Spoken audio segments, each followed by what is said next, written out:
is he's a writer. He Yes, there's a lot to be said also about him. Just read his book. Matthew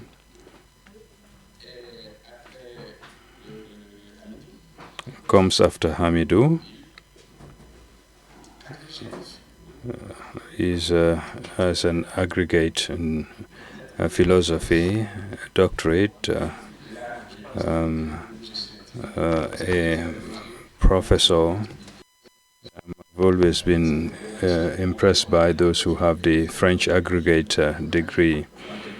And at my age, you don't get that kind of degree, so my respects.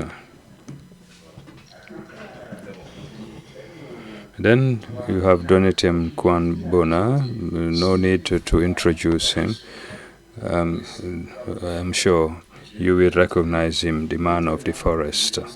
Now I think I'll give the floor to him because he took us in the forest. I don't know whether he'll take us to the plains today. I'll give him the floor.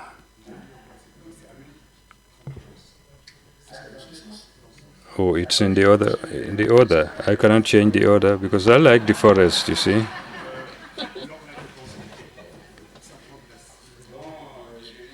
Okay, let's give the floor. I'm not going to make any comments on what you say. I'm just going to listen to you, and the public will also listen to you. So I'm not going to attempt to summarize what you say because it would be too complicated. But let me say, 15 minutes is 15 minutes. We're the first. We shouldn't take the other panel's time. You have the floor. Thank you. Thank you very much, Sami.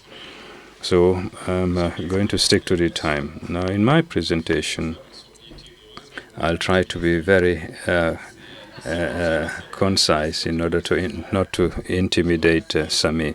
I'd like to thank Asil Bembe and Felwin for their kind invitation to this atelier. This is a different country, a different place. I know that Mathieu is very interested in Michel Foucault's work, and as a good Senegalese,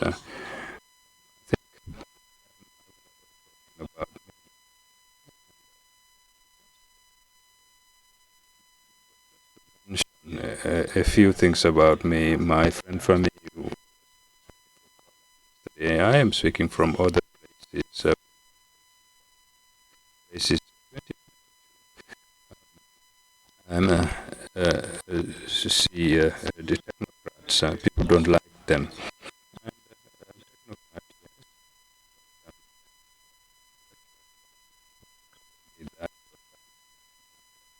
Technocrat because in my daily work, I help design and develop and implement public policies.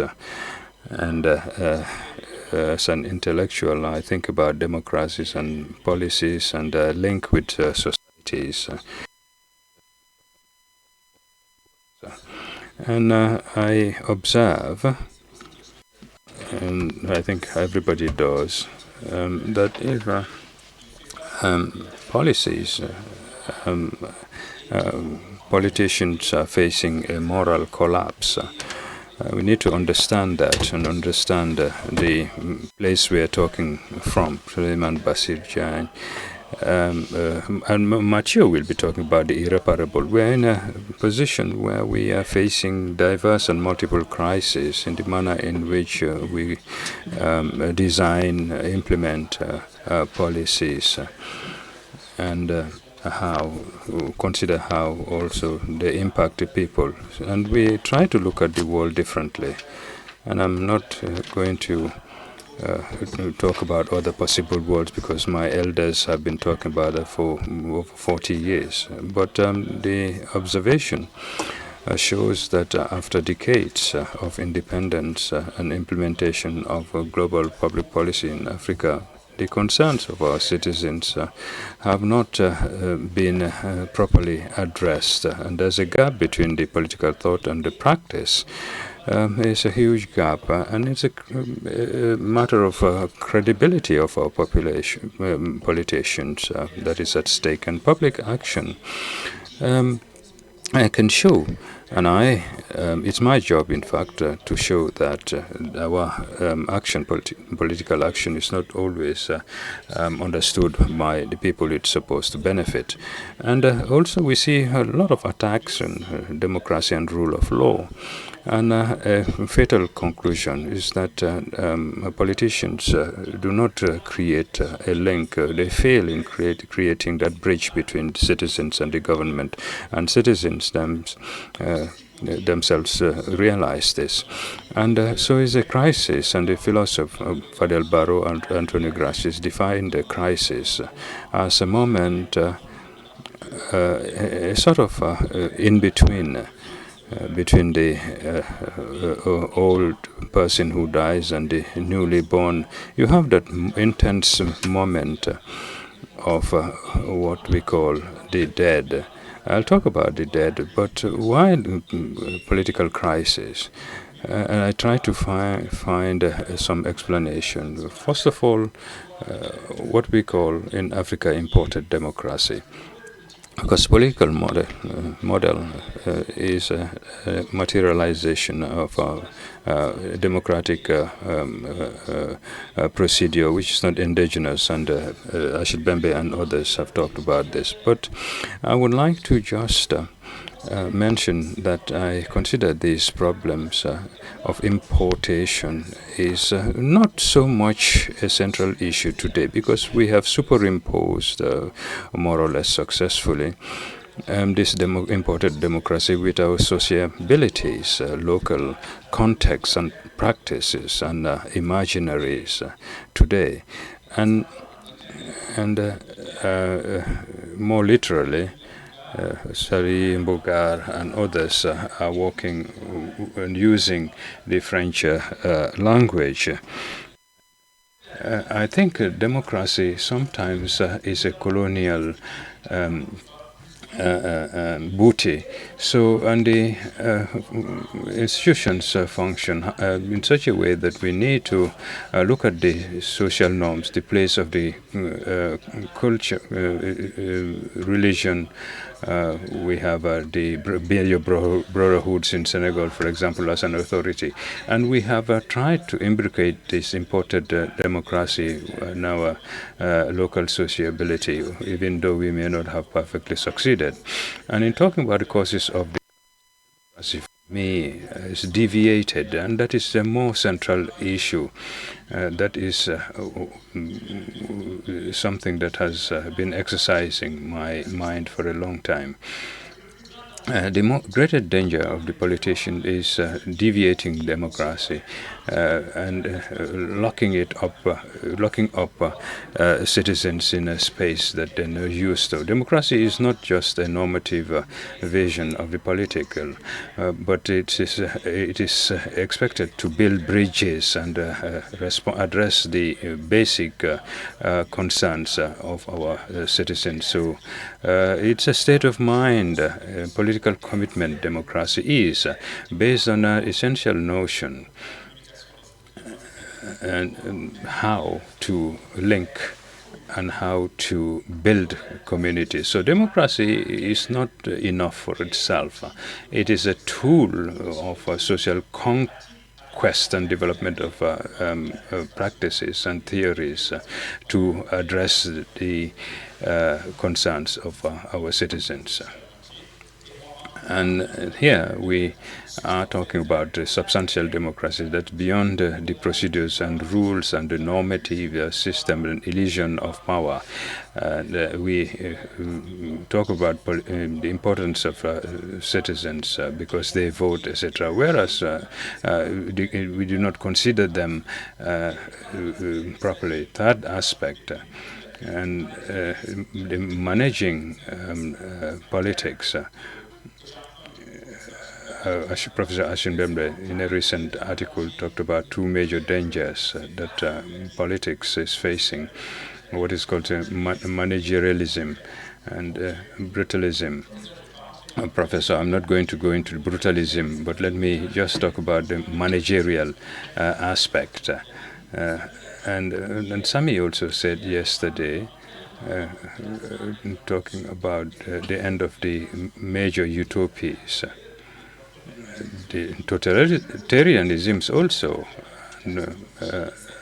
and politics is reduced to management of the Excel files in terms of efficacy and efficiency. Regarding these major utopias, management emerged, and its most totalitarian variant is the new public management, where 40 years ago individuals came to tell us that Africans do not need museums, and the dynamic museum on the Corniche should be transformed into a court.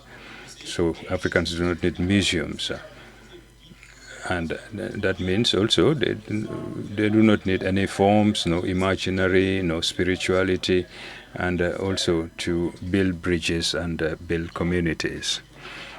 So after looking at the causes of politics, religious extremism in our countries, authoritarian populism as well. I'd like to describe populism as authoritarian because there are other ways of looking at it. From Latin America, they talk about progressive populism, but sometimes the social complex have been delegitimized, and activisms are locked up under the label of populism. If you say that democracy is based on the people, the key is the people, and I am aware of the impact of the climate, etc., that creates fragmentation among communities that need to be referred. So how to deal with this monster? How should we reweave and heal the trauma mentioned by Felwyn, and how to produce a variety of repairing these divides and fractures in our societies. This is why, in my opinion, the Liana is very important as a metaphor in terms of linking the major concerns and concerns. And 2 days ago, Professor Basir Jain also invited us to look at the bonds in the face of the multiple crises facing us and talk about the lianas which can be used to build our peoples. The Belgian philosopher who worked a lot in Latin America and worked on these progressive movements. And Chantal talks about building a people, operating choices of transcending these frozen ideologies, and to look at our communities in Charoe, etc., where I was born in Saint Louis in Kaula, and where the left and the right do not talk to each other. And among technocrats, we talk, but they do not talk to everybody. And building a people, bringing everybody together, is to look at the various struggles and take the people to build a new frontier. I'm not going to argue about borders, but building new political frontiers that do not separate the left and right, and progressive populism and authoritarian populism, but a new frontier between the dominated and the dominating, between those who have and those who do not have. And building this people requires looking at heterogeneous considerations linked to race, gender, etc., to build a new political signifier. Let me conclude.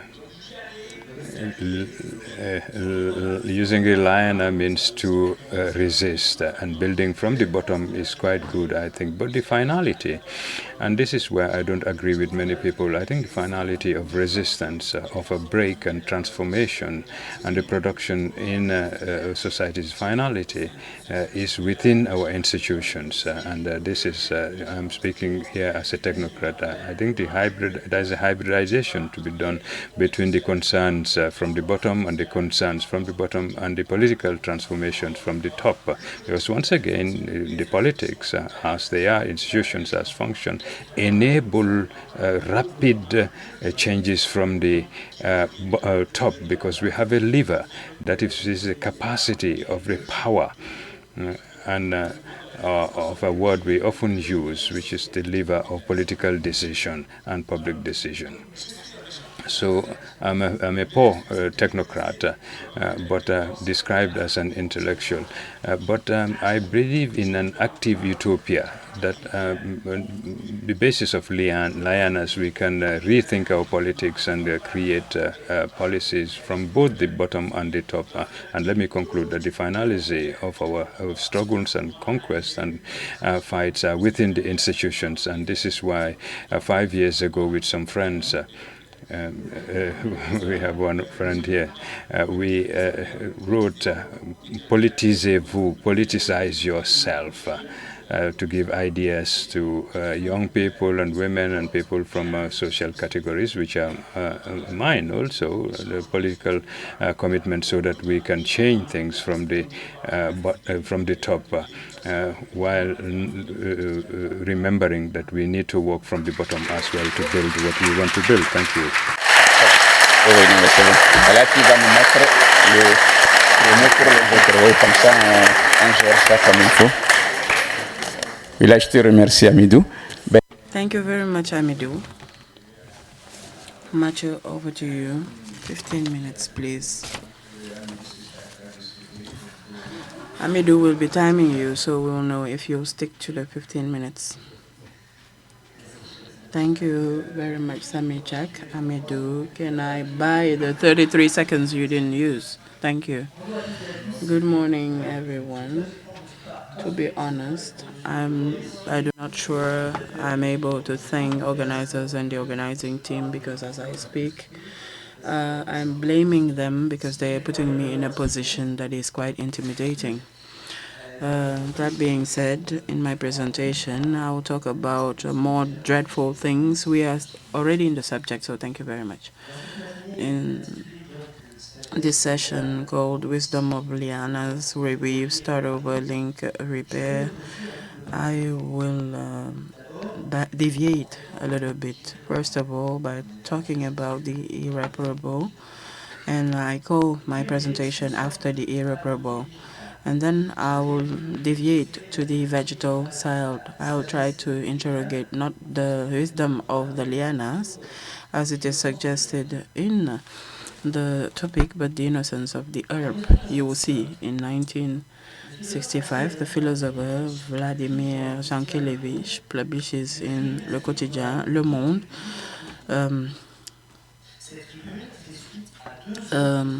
an article that will be followed by 2 other articles that were calling for fighting the Nazi crimes, and we're in 1965, 20 years after the opening of the extermination camps in Europe. And the question is to know if they should continue the ordinary deadline beyond which the public action stops for crimes, war crimes. And the text of Jean Kelevich is called the Imprescribable, and it defines his position, but it also presents the intensity of his anger.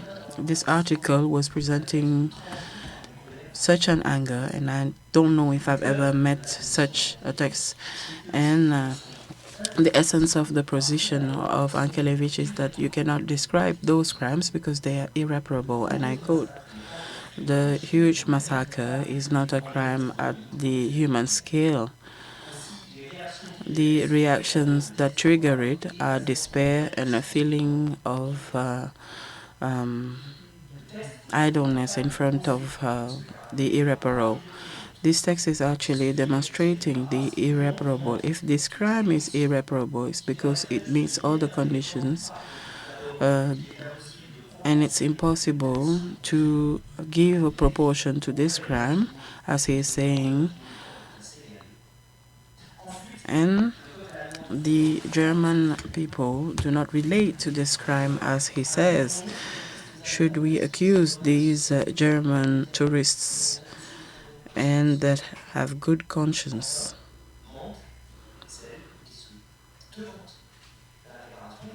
Those in front of whom repair should be made, their relatives, people have disappeared. And if we believe that forgiveness is possible under this guilty act and a victim for which we are asking for forgiveness, we see that in this situation, the who, the what, the in front of who, those who are organizing, the coordinators of the reparable, the forgivable. And this is what makes the exception of the Jews of Europe, their difference from the ordinary of the wars and human crimes. And here we are not forced to believe him. We are forced to hear his refusal that would be compared to Auschwitz or anything as such. And we can at the same time say that the description he's giving, the analysis he's giving, is bringing light on other crimes that couldn't be compared to anything. Nothing is comparable to Auschwitz, but nothing is also comparable to Morambi or Abisasero, and nothing is comparable to S21. When Jankelevich says this crime without a name is infinite and the horror is profound as we measure it. We thought we knew, but we didn't know yet. With so many reasons to know, we learn new things every day, a detail that is rebelling, an atrocity that is Machiavellic. This way of describing research as a groundless exclamation cannot do anything but remind us of the story of colonization or slave trade, the Atlantic trade, where you learn something new and terrible each time, just to say that there is no competition of memories, but a sort of bond of the incomparables, because mathematics tell us that there are a lot of infinites. For Jean Kelevich, this is what makes some crimes irreparable, and around them, time has stopped. They never become something of the past.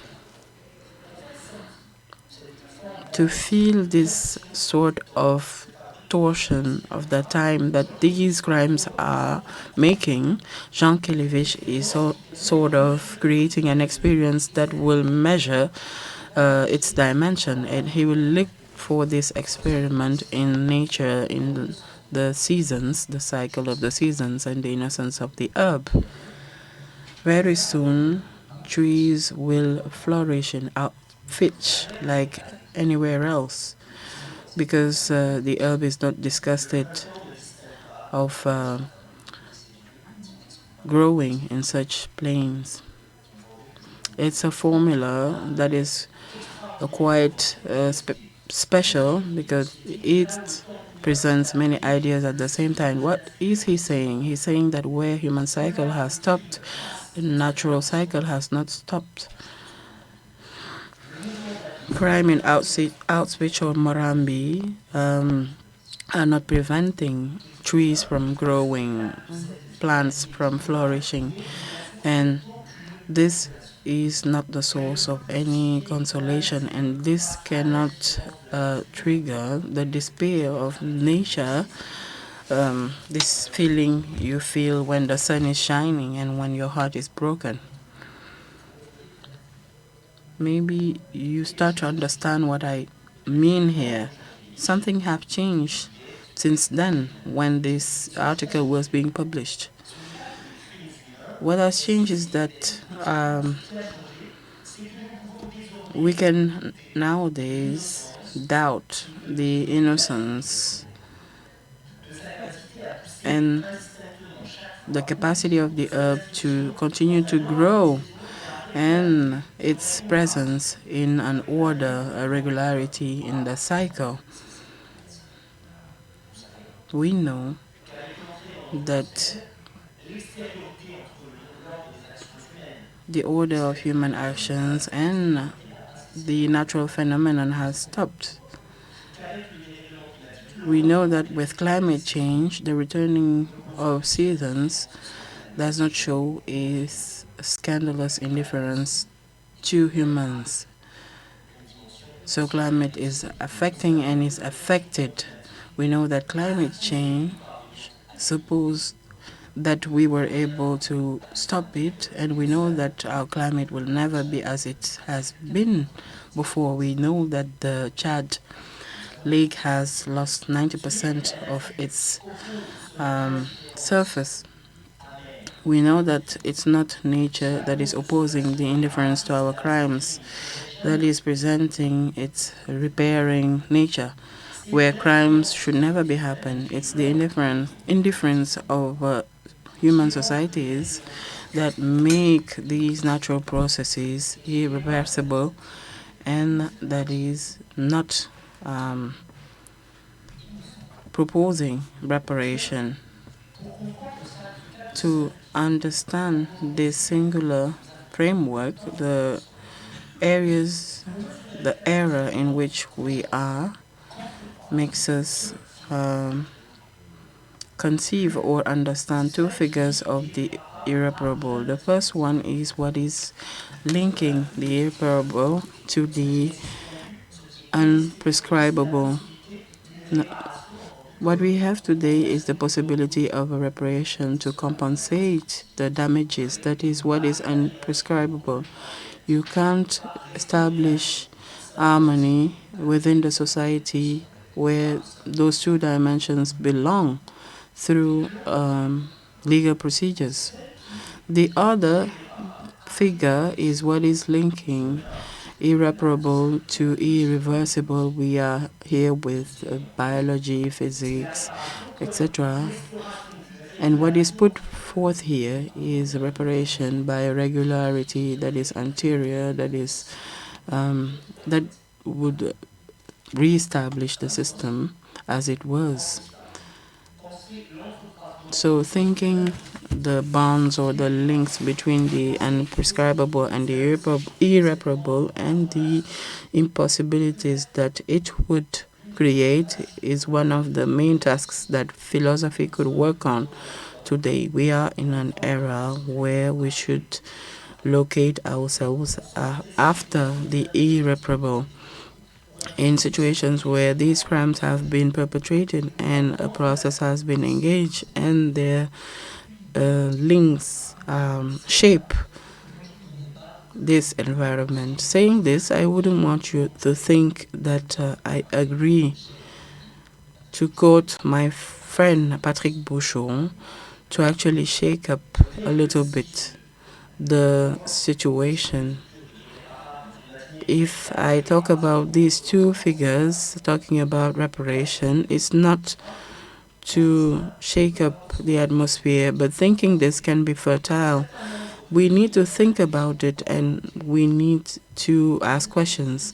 And to talk to you about these questions, I have exactly 4 minutes left. Very quickly, I would like to list 5 series of consequences, and I can try to present them as hypothesis. What I call the irreparable is not the opposite of reparation. It is its horizon, or to use the jargon of philosophers, transcendental. What is irreparable and gives the requirement of reparation is at the same time its unconditional character and its problematic character, which makes it absolutely insufficient and necessary. What I want to say is that the irreparable is what makes us, what urges to provide responses. It is true, for the environment, you have to provide responses. It is impossible to say it's all it's irreparable, and it's the naivety, and it would be naive to think that, but it's also not indicated to think that the response would be enough, to think that there will be an application to solve all the problems. For history, the same goes. We have to provide responses. We cannot say that the situation is so bad that it would be vulgar to talk about reparation, and that's we told the Jews, you want financial reparation, and what you have experienced is deeper than that. That's what we also say about restitution of artifacts. So the irreparable is what makes absolutely necessary this logic, and that's what makes these reparations insufficient to solve the problem. It's impossible to say that with the money we have given you, you've had enough.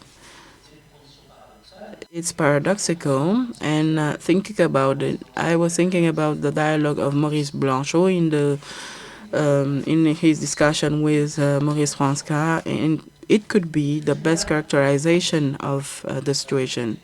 Whether you fight or not, you are lost. So should I renounce? No. If you renounce, you're lost. Second hypothesis.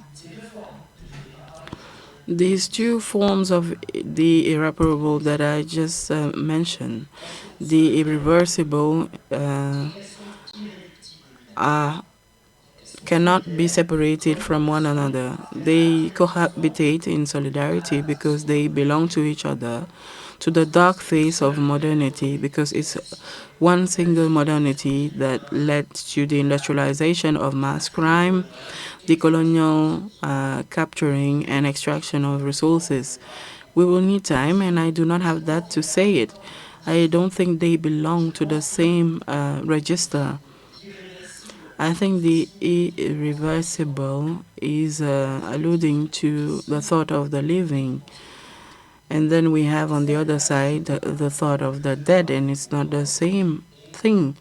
The duty to the dead and the care we can give to the living, we can come back to it in the Q&A session. So we need to work on this separation, because it's not just about reintegrating the dead in a large cosmology, but it's rather trying this cosmology, experimenting this cosmology, like in the spectacle reincarnation. We saw the absent position of the dancer that disappeared during the sessions, the repetition sessions. I don't think it's the same thing of thinking the wound of the dead and the living. Third hypothesis, I will use the 30 seconds of my friend, and I'll stop there. If we have two forms of the irreparable, the prescribable and unreducible. So Malcolm Ferdinand insisted on this. Where is justice? Where is the issue of justice? I don't think it would melt in the thought of the living. And I think that if we were to confine the issue of justice as such, it would be a double question. What about the distribution of resources, given their scarcity, their irreversible scarcity? What about the recognition of equality on the basis of unprescribable asymmetry? It's in this double situation that we have the requirement for justice, which means that it's neither material or can be reduced to the only symbolic reduction. The last word I will say, what to do? What should we do and how? In my opinion, the positive task that we should carry out is to find a way. I'll start with anger. So find in anger, rage, that we are feeling due to what has disappeared, the solution for a radical mobilization, and make sure that in the future the footprint of what has been lost remains, and we remember those who disappeared. It's better than having a logic of the power. I will quote Fadel Barro, who said that instead of having a lion or an emblem, it would be better to have a bird, a hummingbird. And I thought of one of the most beautiful sentences of Benjamin, and I will leave you with that. Benjamin says that revolution is not working at affirming the glory of future generations. It's working at forgiveness, redemption of shame. Thank you.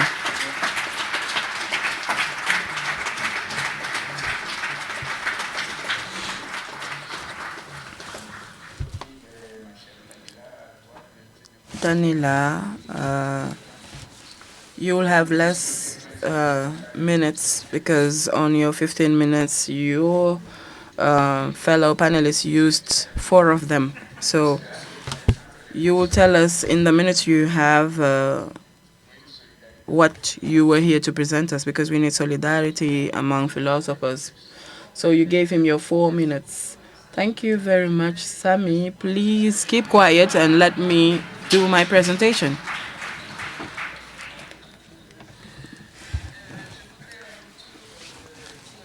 I would like to thank Achille Bembe and Felwin Sa.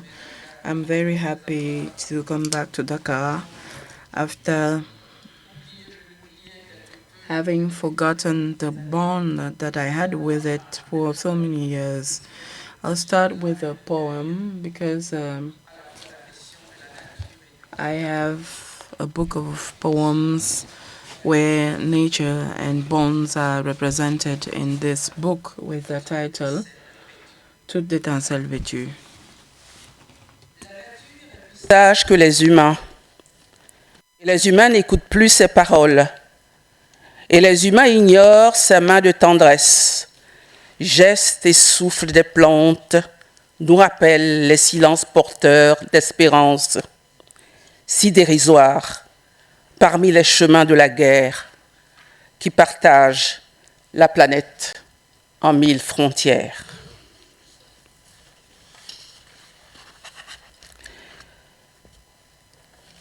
Mon titre peut paraître énigmatique.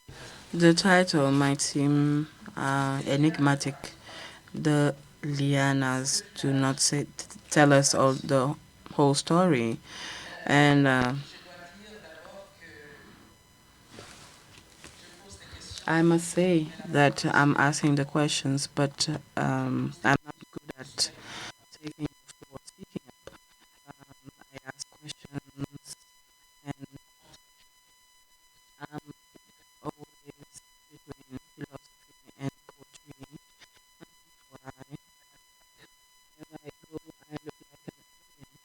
Somebody was saying that he's off ground, and I seem to be, or I look like an alien, but there is nobody that is more attached, more linked to the earth than myself. I'll start by saying that it's because there is separation that we need so much these ones. So I'm not part of those who think that what is fundamental is not to be separated or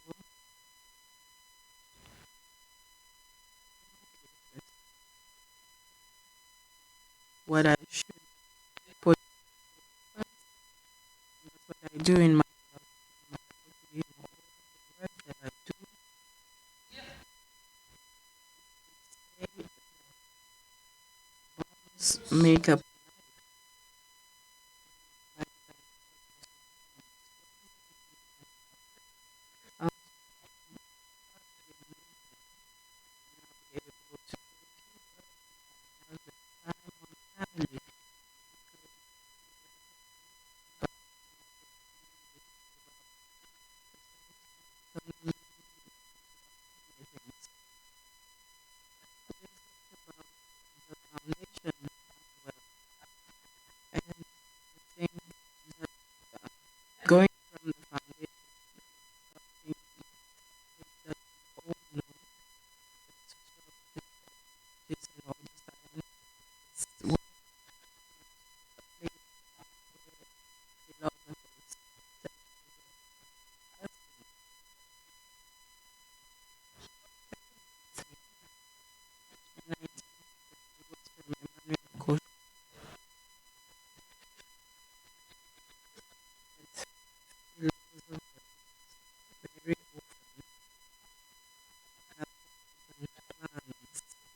the solidarities.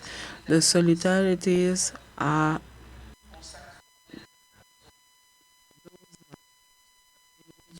we and those to which we are being suffocated by us, because what is important in all lives is, first of all, breathing. I remember that one of my essays on women was concluded with these words: respiration or breathing. Because we know, and Aristotle said it, and philosophers before him, life starts with respiration, breathing.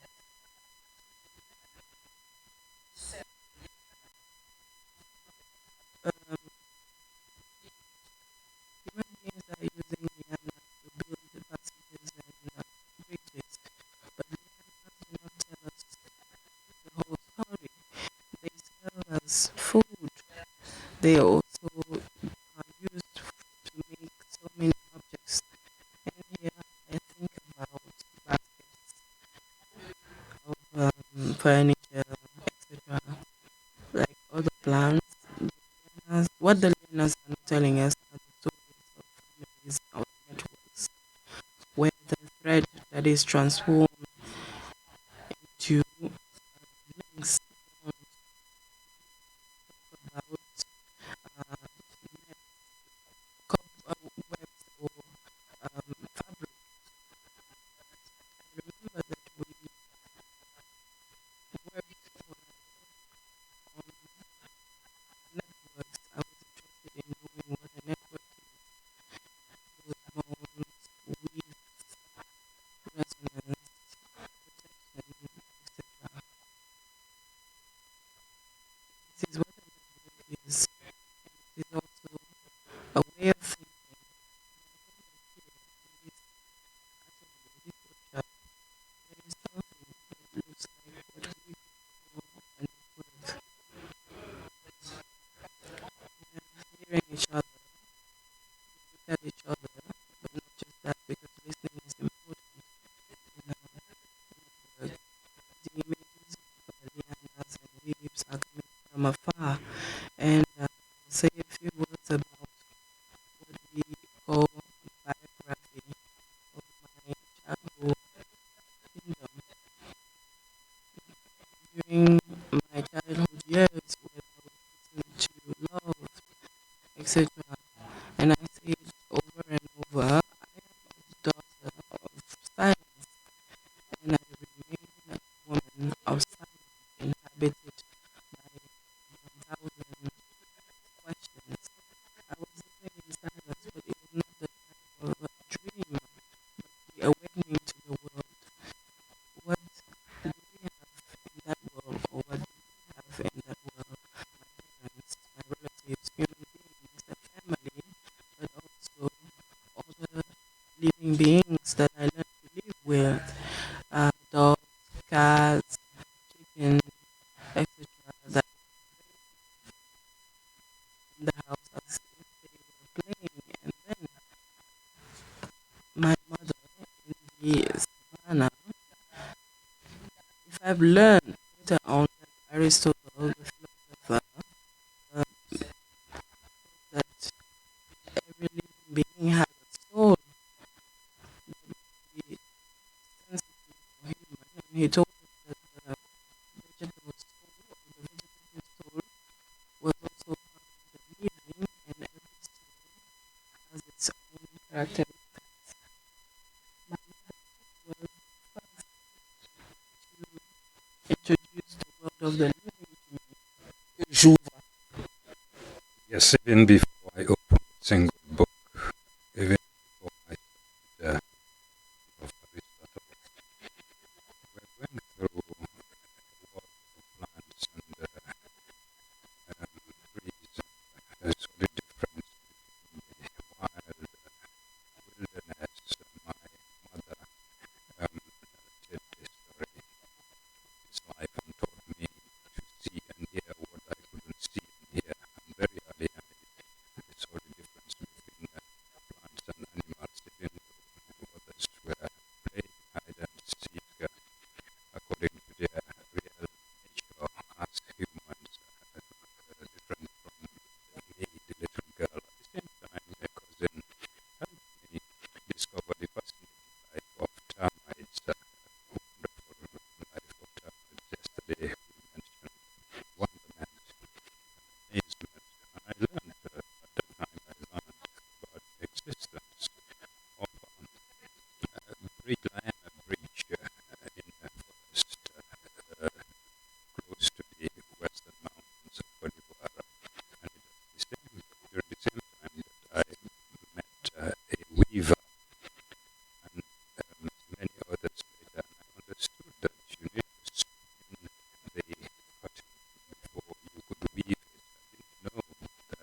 life is relations, way of a connection with other living things, and we build the world between two moments, birth and death. And here, let me quote Sonny Labutansi, an author I have been interested in a long time ago. And he said that what is important is for man to be born alone and die alone. In the world, you have this basic experience in two phases, which show us how far separation is essential to think the world and life and bonds. It seems to me that as long as we are not aware of that, there is something that we will find missing in our thinking about relationships, life, death, in between. We find ourselves in that zone of discomfort, and that is when we learn to resist. Because as long as we do not learn to resist, are we really alive? No.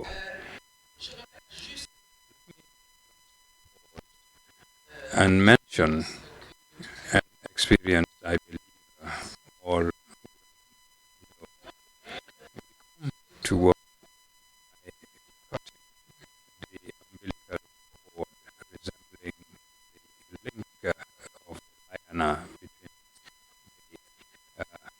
the woman and the child. And when the child breathes on its own, it means it is alive. We cry when we taste life the very first time. There are other bonds which are built through education, but the manner in which a child is carried and spoken to indicates the strength. When we talk about solidarity, solidness, it is in this solidarity that you have that solidness. So carrying a child shows the solid relationship between mother and child, but we all know that the issue of maternity is very complex.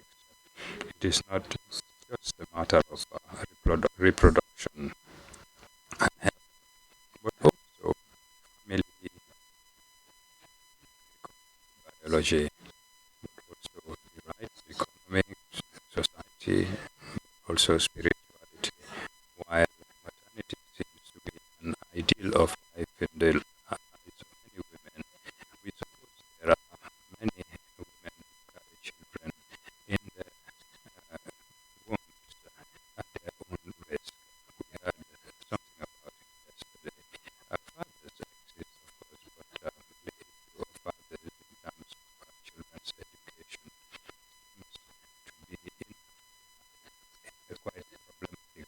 Stanley, I'm at the middle of what I'm saying because I won't have the time to talk about the family.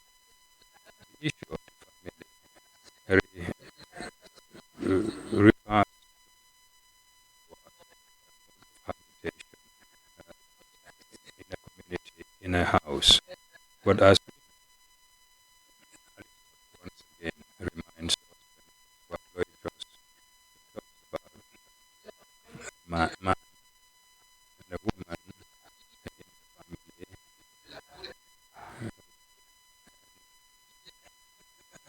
he was talking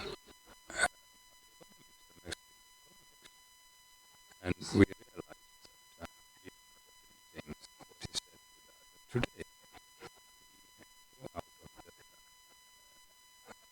closed house. Aristotle is talking about in a big, an infinitely big house because the earth today is our other house.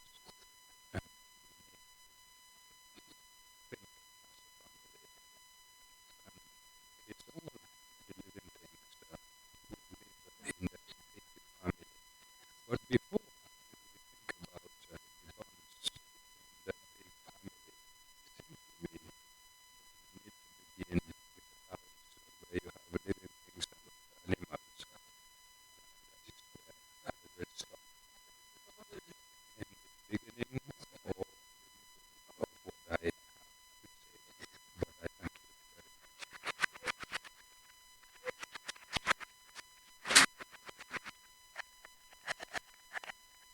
You now, your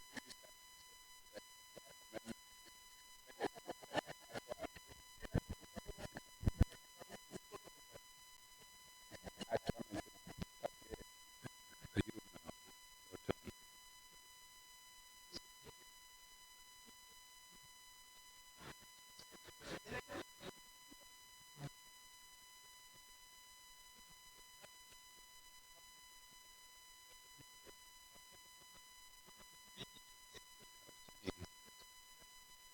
I don't know whether you heard what I was saying. I was saying in the world of life is that it's the madman who is the wise man. And so many things to say and fear that I will take too much time. So that is why I changed the title. It is called Untitled. I myself am untitled. I have a passport, but I don't have any title, not academic or anything. Often it appears to accept the title was by my publisher. He was afraid that it would be taken as a personal explanation, talking about the life of plants, intelligence of plants, etc. But that is interesting. This title, like philosophy itself, if you look at the theory of knowledge, it's paradoxical, it's ironical, and that is why I don't agree with people when people mention their names. But all this diplomacy, I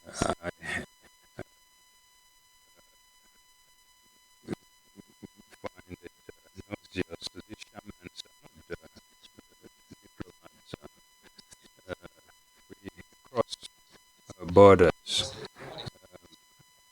If we talk about borders, do we mean of borders is that of the 17th century? Okay, all right. So the shaman, he doesn't have diplomatic dignity. He doesn't use the polished language of modernity, which is very hypocritical. He speaks a poetical language. These are people who do not say so, but that implement to not be understood according to the norms and criteria of a certain transference that is Western transparency. So thank you for reminding us about the polyphony of the idea of the lion. It's a way of relation. Lion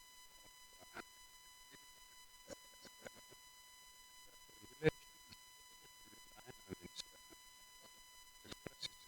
a relation which are pulses in fact this movement that you see in choreographies and in forests.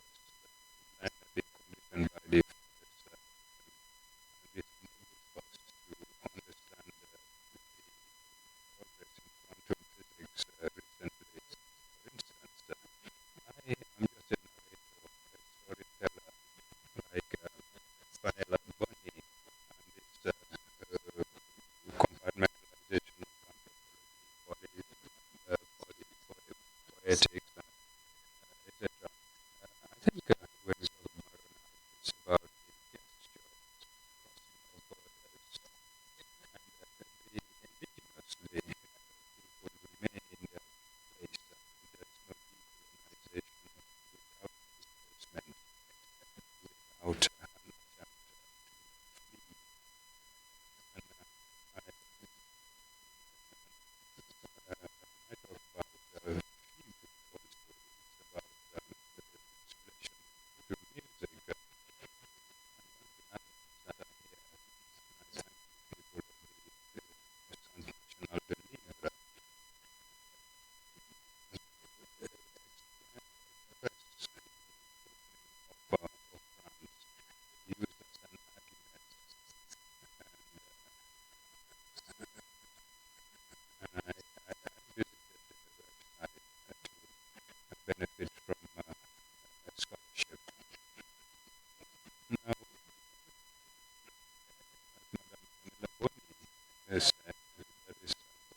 relationship with the umbilical cord. Lioness is not just about the beauty of the plant, and I don't really care much about that. What I'm interested in is what you have behind the link to memories, to plants, etc. For the American Indians, what they're interested in is not the lion as a plant, but as the relation to the cosmos. And when you break that umbilical cord, it's a way of feeding off from the cosmos.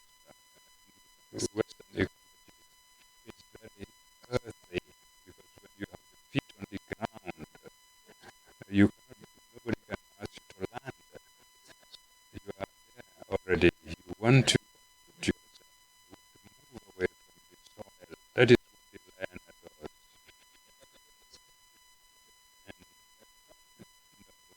And the lion has roots, and one way of this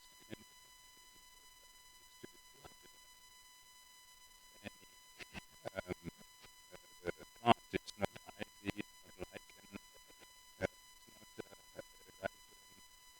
If you pull the lion, you have this oxygen falling on you. You have the imaginary of Tarzan, etc.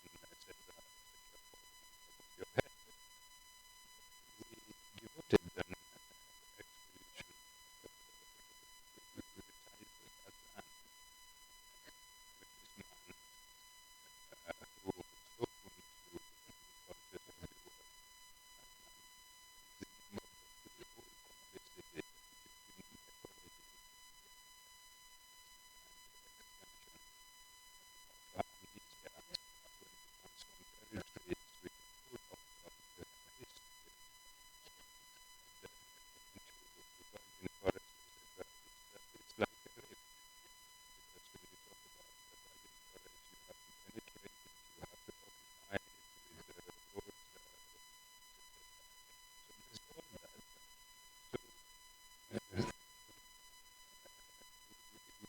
So I'm going too fast maybe, but I don't have much time. But Lina is like A2, it's like crossroads.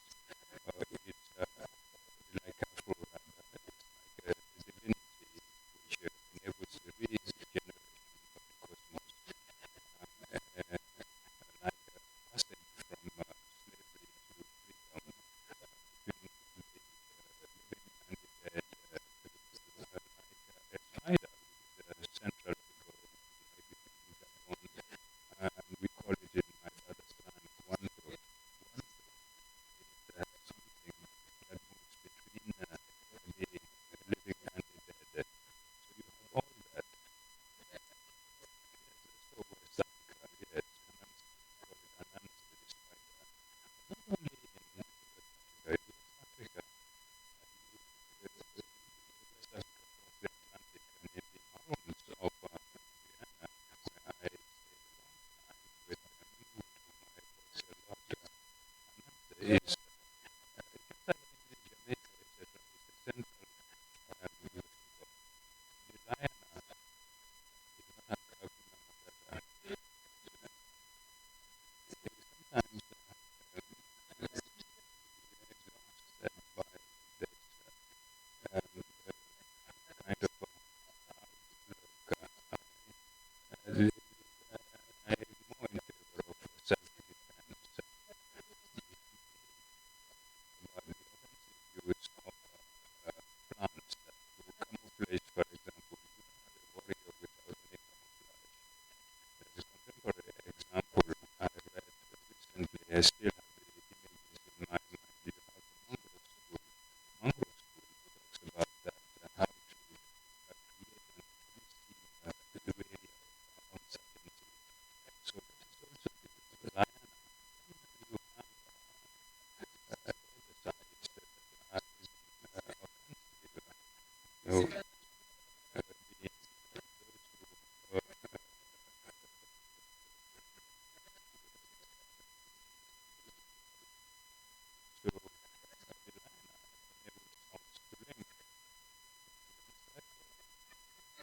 to also exactly this was to dominate the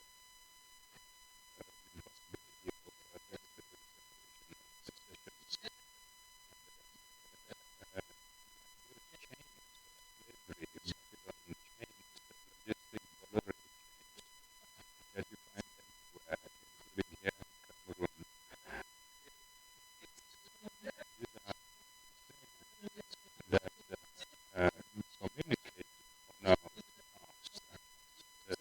They like in France, for example, who not only talk about that, with a lot of people in their names, in or outre-mer, and Bolloré would be more interested in the future autocrats. It is concessionary company. I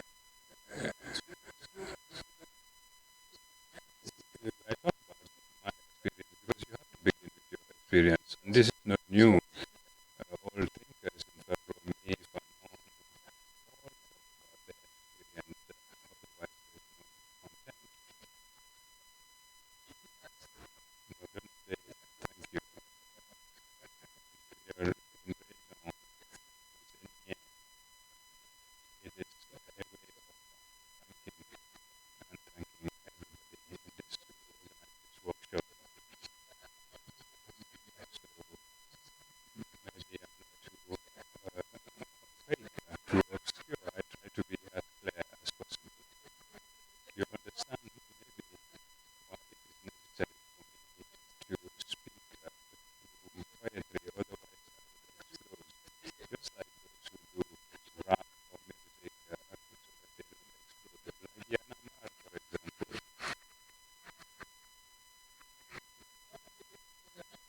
When I saw Yanamar as a movement, I saw it was an opening. I was admired and they saved me. But talk about people talk about decolonization. In my own, they will talk about that. It's a territory, this is territory. Which are understanding it is not an isolated island, it's after all part of an archipelago. And they don't have any relation with their memory, with their history, being part of the archipelago society, Swahili world, etc. I don't have time to go into all the details, but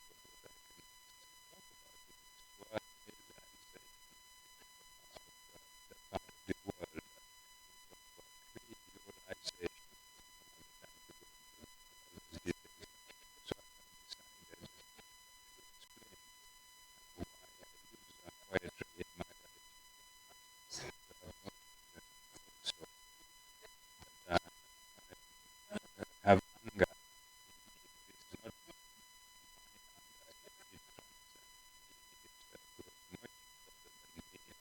It is not my anger, it transcends me, it goes much further than me. This anger is related. It's not just to express my ego or my ethnic group, etc., but I need to be as precise as possible. As this anger comes from the older Ibanez. I pay tribute here to Boite, who was in Uganda, and Daniel. Daniel is the one that also weaves into baskets. The lion does just that. I could use other figures. That's not what is important.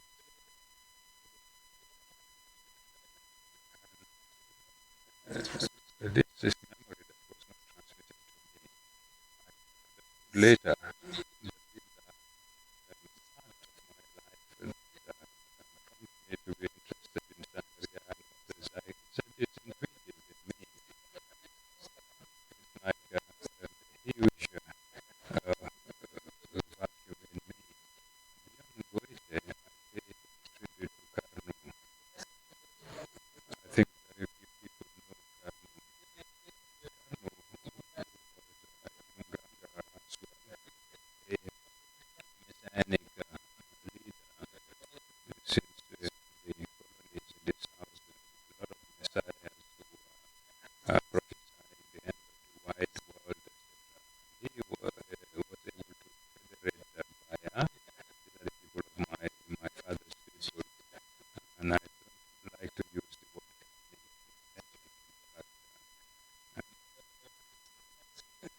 go Brother Congo Kinshasa, Cameroon, Central Africa.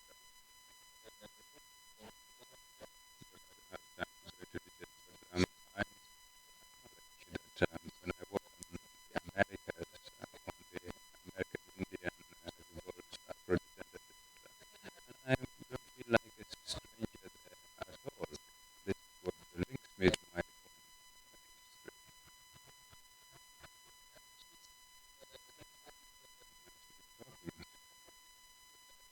I'd like to pay tribute also to my mother, Maxine Gervais.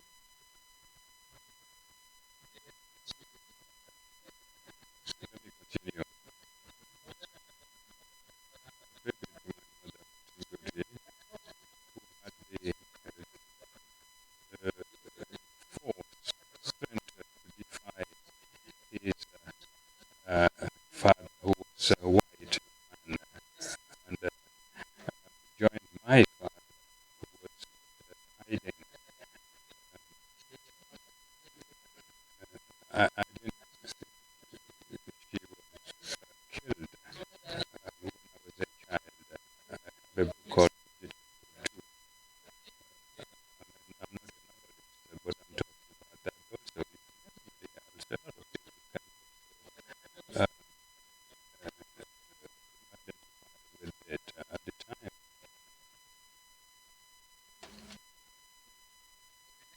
Let me conclude.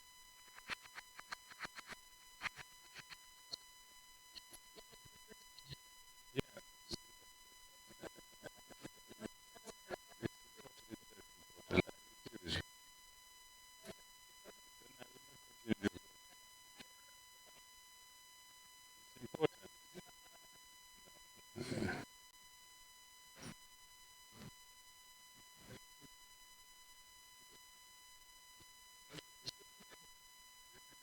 Let me read this.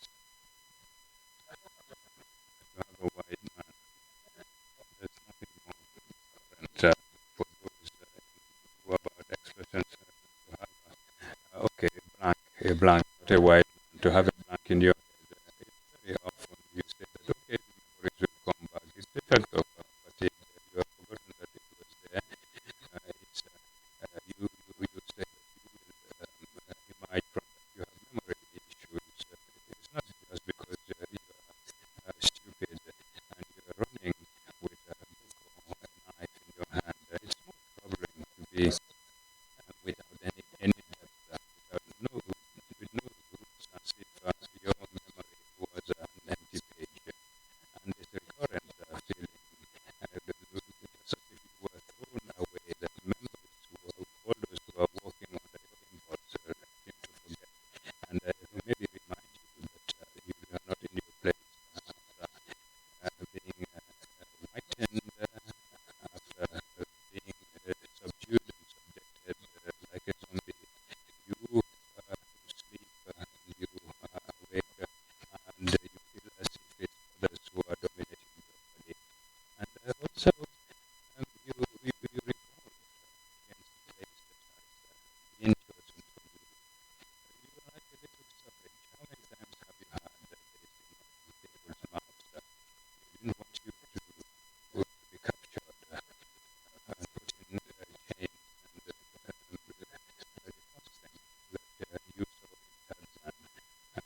Moderator, when Kelvin imposed this on me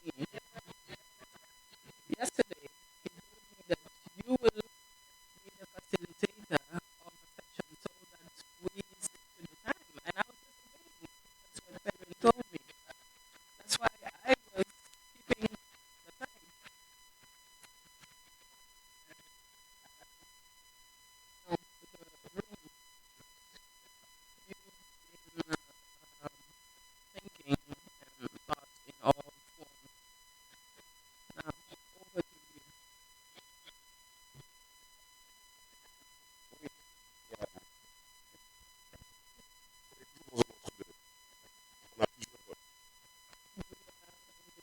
In between, we have panels in the time that is allocated. It's not fair to the others. So if you think about feedback, let us be conscious and keep in mind the others and please contribute to that. Thank you. Questions?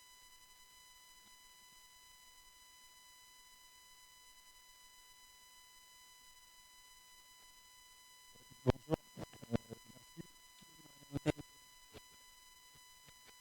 have questions.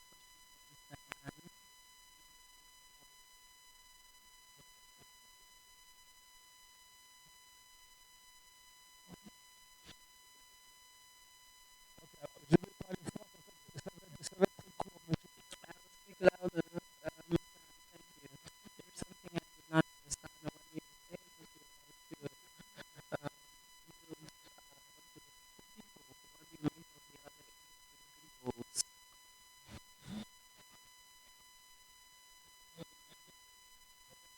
Thank you. I never would have imagined this strength of the Liana, so the power it is. I had planned to talk about Amazon, who embodies the man who talks to animals, to be the white man who talks to animals in a situation where Africans do not know how to talk to animals. So this metaphor of the Liana has been shown in European European kitchens. The first contact I had with Liana was with Tao talking to lions and chimpanzees. So your passion, does it symbolize um, the, how the animals are affected and how do you use those lianas to actually repair?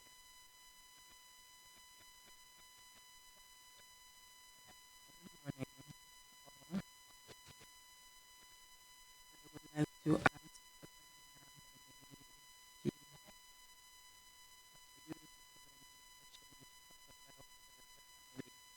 presentation. Good morning, all.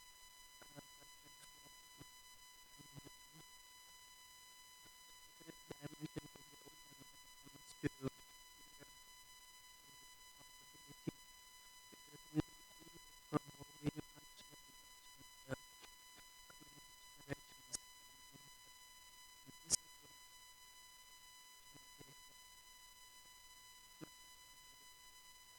what finished done by the other crimes and disasters that you mentioned. It's ongoing and of course it's here to stay, but let's talk about the victims of today and tomorrow. And this is making me think of the institutions and what you said. How do we guarantee that the institutions open a door to rehabilitation and provide courage to those who come? Can you speak to this educational solution? Can it be like this? Good morning. I would like to thank you for the time for the emotion needed that. It's always good to hear from the speakers with us. Sometimes it's good to let these emotions out and share them among ourselves. I would like to react to Matthew's presentation. His comparison to Nazism, and I believe that he's quite limited. The person before me said it. In my opinion, Nazism is something that is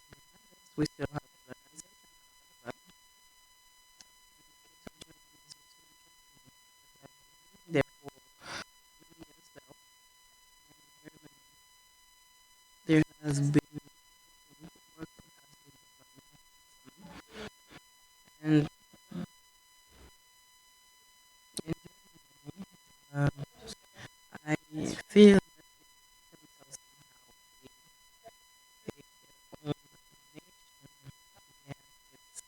sentiment and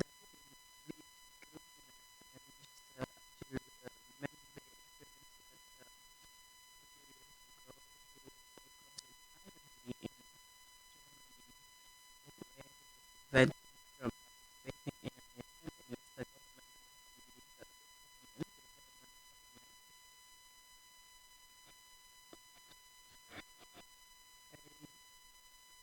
find my word. So it was anti-Jewish racism and representative who actually had been to take control in compared Holocaust to apartheid. And in Germany, there is also a misunderstanding of the German history, and it's something that Germans in general do not know. It's changing nowadays.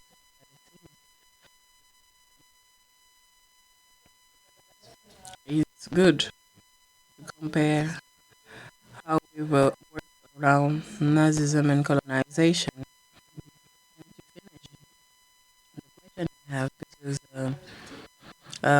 when you were talking about irreparable,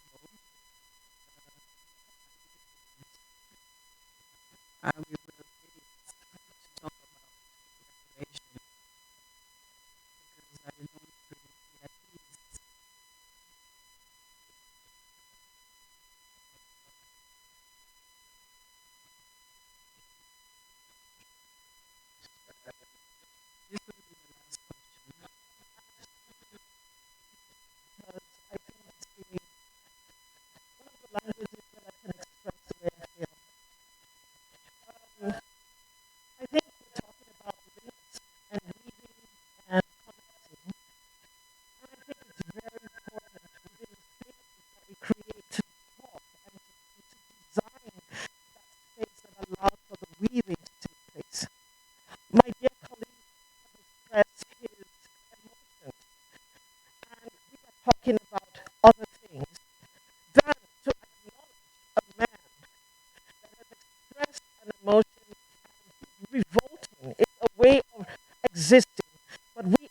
really see at least this will be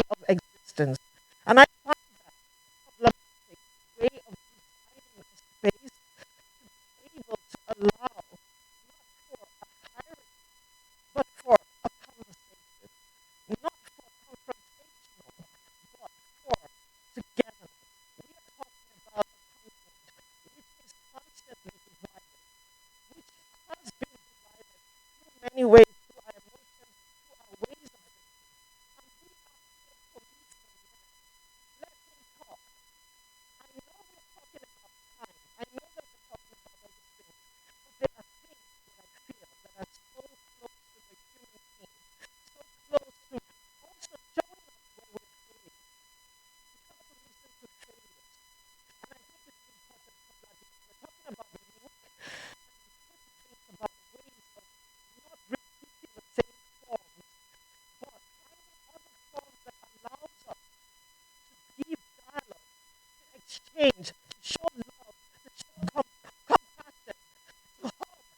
doing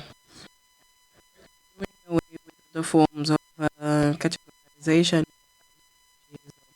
that are automatic and indicated for the needs and lives of each and everyone in their respective communities. And that's where I will give the example of the far left, far right. Can relate, for example, myself can relate to it, but it doesn't talk to a lot of people in real life. And that's why I was talking about having this hybridity in the let me give you a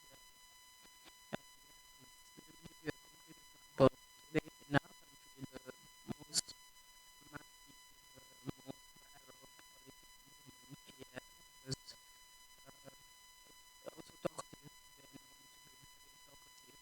It's a movement called the Anti-Sandwich Trade. It's togetherness for preserving values. And they work on what citizens are doing in their intimacy. So their intimacy, their very intimate lives. And they also fight against violation and people, democracy, etc. And it's a proposal like any other, which will people around a new category, and that's where we get to new barriers or frontiers between castes and the people. It's not the left or the right, it's new categories. And this new frontier, we call it building the people. So people and not the people is a category that is in politics, an environment where we take into consideration all communities. And the second question was how to guarantee institutions from within, from inside.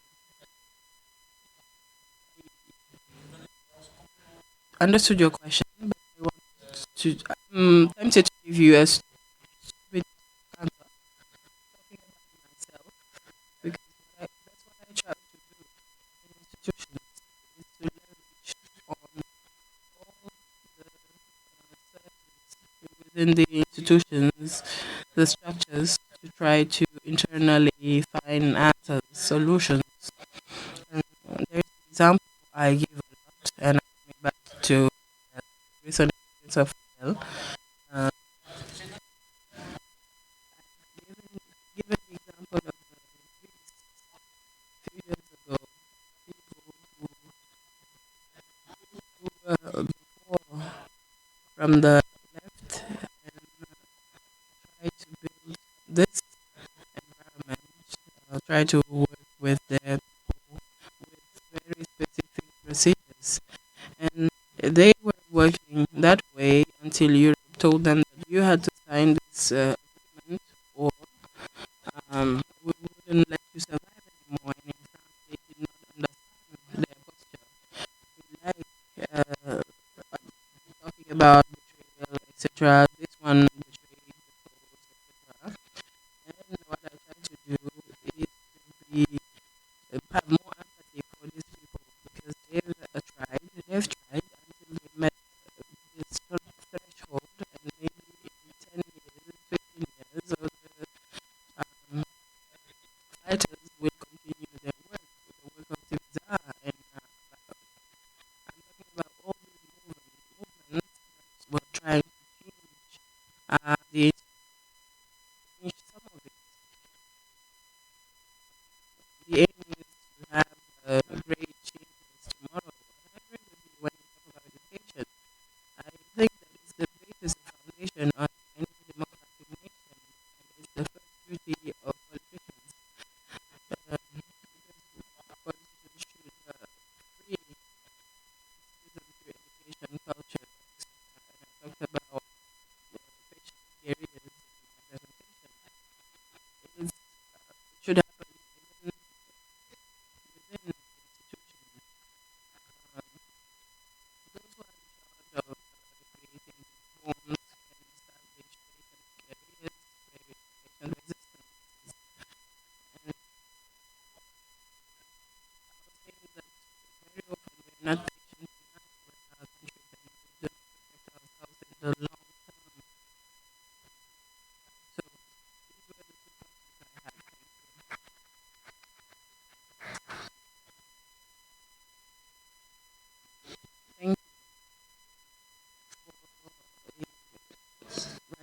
responsibility. I think that it's found on the two lines that I've tried to draw.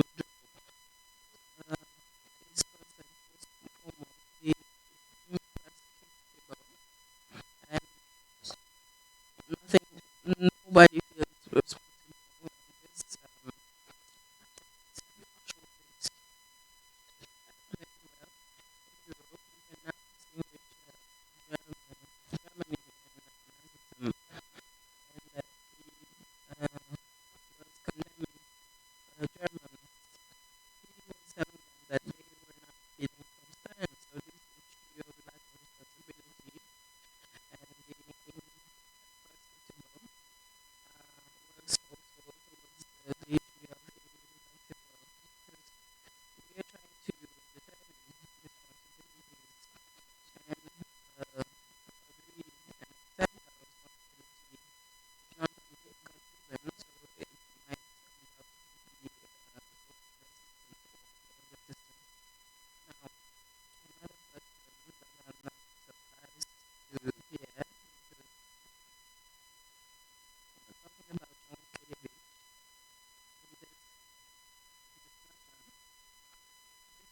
this would raise issues like this one. To be honest, first one, I did not compare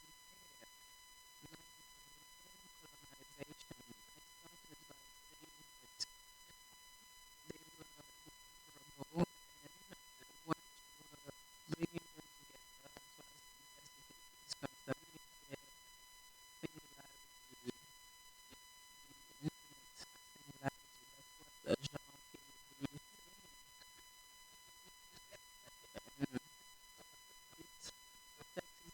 affirming that there is no other event that is as hard as far as frequencies are concerned as this one. They cannot be compared to anything. So I did not compare these two events of the past, and I tried to incorporate others of the genocide of the Tutsis, the ones perpetrated in Cambodia, the British this evening. And secondly, this incomparability. It's a long word. When you say Scrabble, it's not very practical. So there are some links to describe or to highlight. If you look at the films that I would think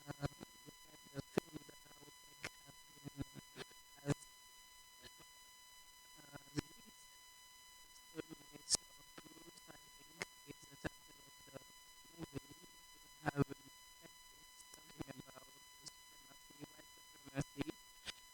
supremacy, white supremacy, that's through colonization, and also Nazism and its contemporary representations. Because now Beck is representing the murder of George Floyd, and it seems that we see this sort of genealogy. So these events cannot be compared, but they look alike, and we should be concerned, we should be worried about this. And one last remark, and that's why I totally disagree with you. I do not think that it's the end that we're done, and the appeal or the most flagrant call for this text is to think that it is the end. I didn't have time to elaborate on this, but what I think would be a solution is to break this order that would have the past and the present follow each other on this linear history. It will never be the end, and it shouldn't be the end. It will come back over and over. I remember that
talk about issues based on our own experiences. We talk about ourselves all the time. And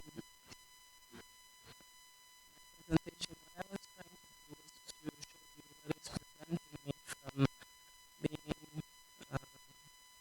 at ease. And let us talk about these things that are worrying us.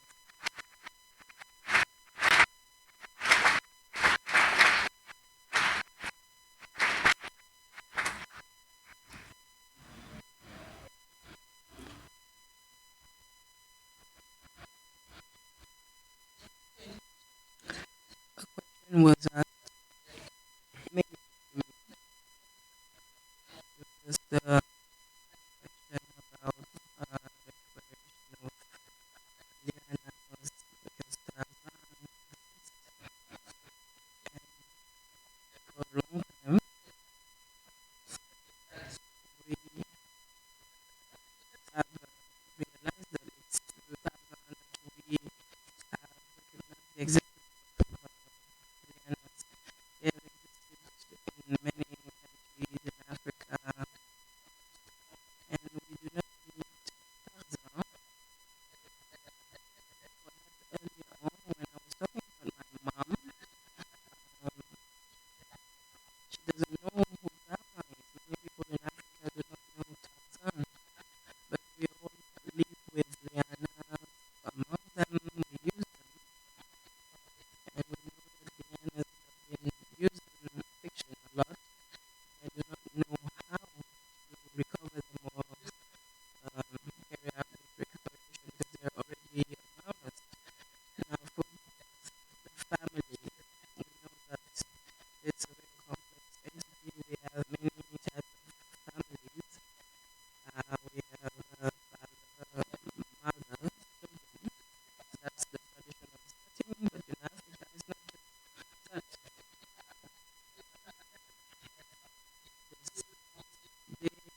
There are opposed families elsewhere, as they say. What I usually say is that the issue of bonds is put forth within families for this reason, which is that in many African countries, African regions, families are decomposed. I started talking about separation. It is because separation exists. It's real. That's why we need bonds. In families, individuals, something we do not want to see in Africa because we say and we all say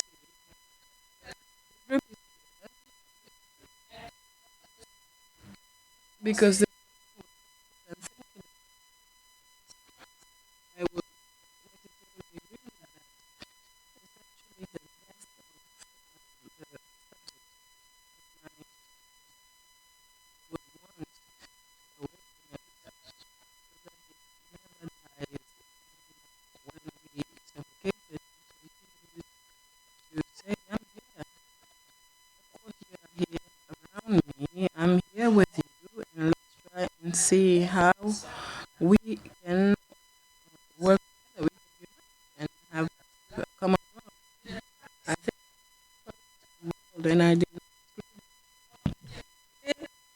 Never excluded the whole world we the society and also in Africa we everything that I have mentioned. Just look at the hot house you come across in the neighborhood in Dakar. You will see chickens, you will see everything. We live with all that. And I mentioned earlier the uncle, and I was always amazed. It's a house in which you have living things as part of my imaginary. But you also see how the termites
in Africa, lion are South America, countries of the global south. But you cannot just reject the question of Tarzan offhand. And I'm not the only one actually say this. I write so that others can have the tools to think their experience. Tarzan traumatized me at school. This is where I understood that it was about the dominated, etc. And in my primary school, I was really traumatized by Tarzan. And today, when you go to watch football in Italy, France, when people grow, it's just like Tarzan. It's not like adopting any moral stance, etc. No, it's like practicing martial arts like a dance. That's what I want to develop, but we don't have the time for that. Let me, how can we substitute to our imagination everything we're saying here?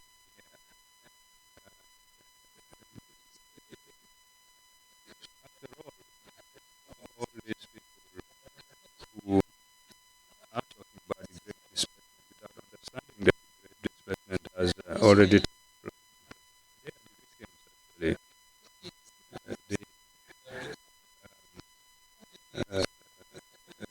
Those who fetishism, etc. It's not us. We are not victims of that.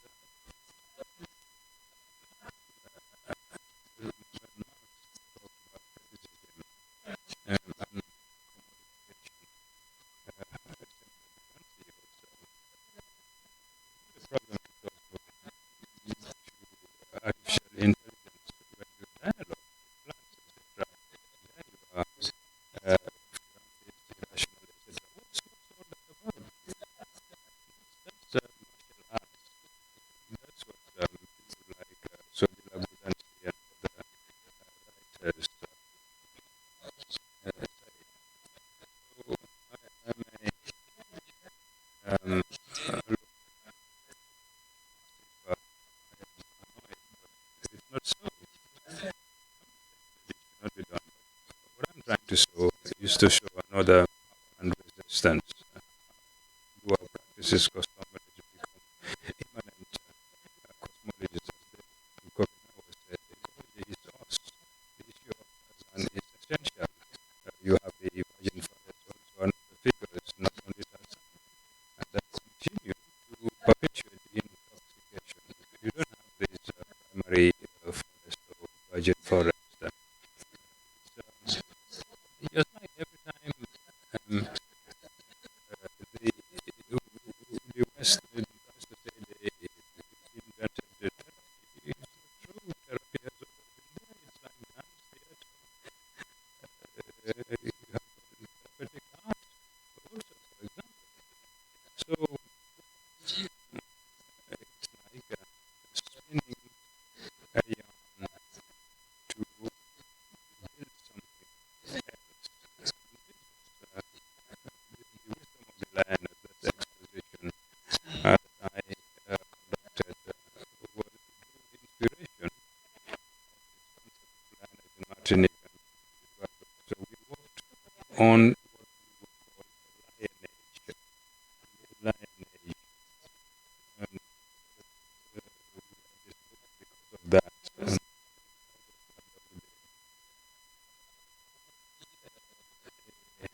And black maroon Jack Pensee from Réunion, Carosse, from Limousin, London, Réunion, Awad,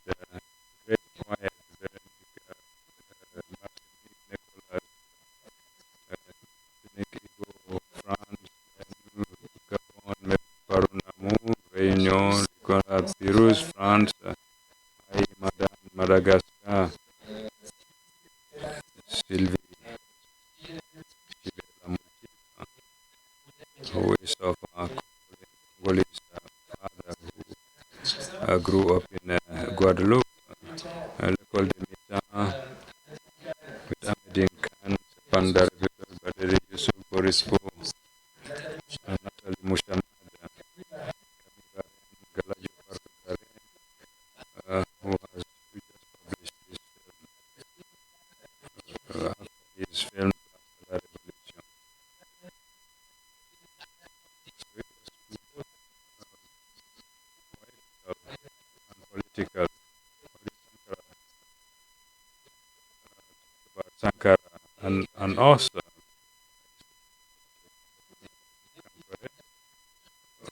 which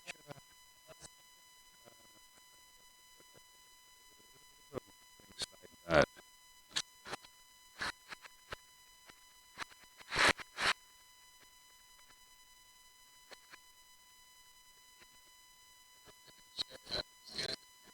Okay, we have 15 minutes according to the chief.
s'asseoir maintenant.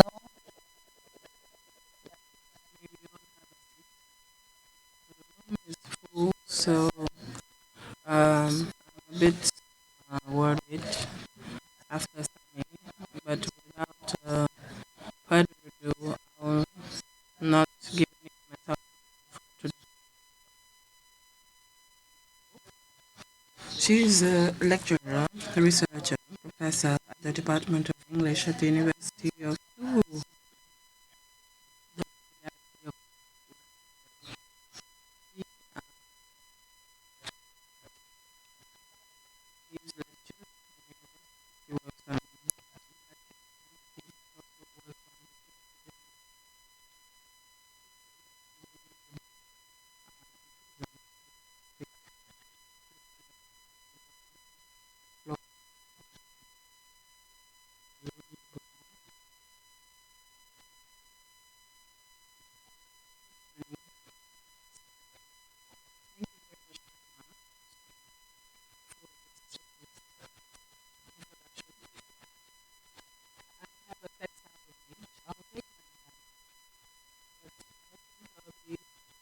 below, or I'll take less than 15 minutes.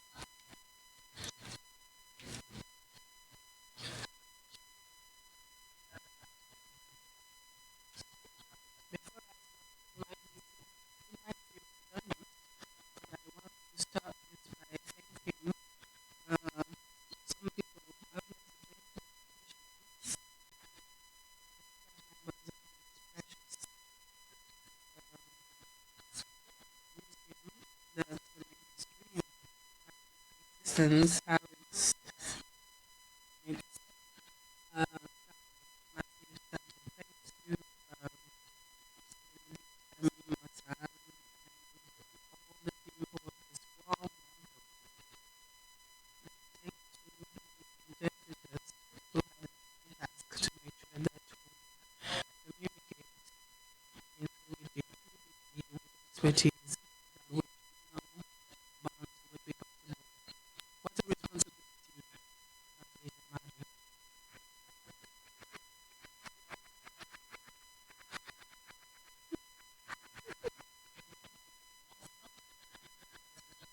I would like to say how honored I am to be part of this wrap up it to Rashid and Henry. Thank you for the vision. Listening is the opportunity that is the diaspora from which I am and which I belong. The actual that we this morning so we actually have family. Thank you very much for having me to join me in this space to talk about thinking of diversity and variety, solidarity and security. And this is giving me comfort, comfort, material comfort, space where we can deploy in peace on my own yes, I appreciate it very much. It's very rare, so I am happy to have waited for 3 editions to finally receive my invitation.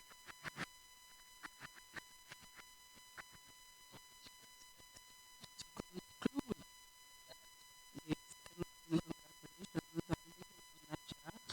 I'm leaving Nacha, feeling whom we miss and I wish her all the happiness and love in the world. Now the title had proposed for the patient and I regret it since then is to the eye from the upstairs trees which is one of the guidance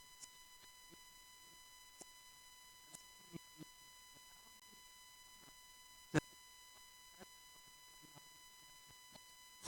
I was invited to not pleasant to me and reading it, I was doubting and I was excited to more politics. But of paramount importance that we which I'm not interested in anymore.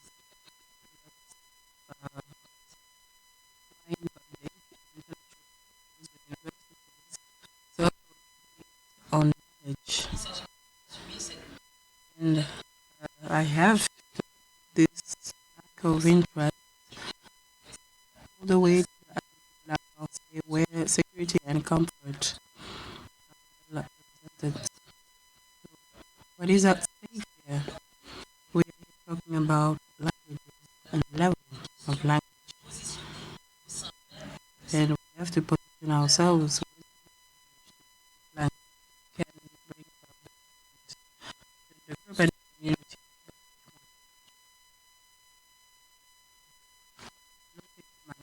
And I said I was not the only one who exercised this introspection. On this regard, the in Black American is uh, is black identity without ignoring sexual orientation and economic dimension, which is considered as acquired validity and legitimacy of the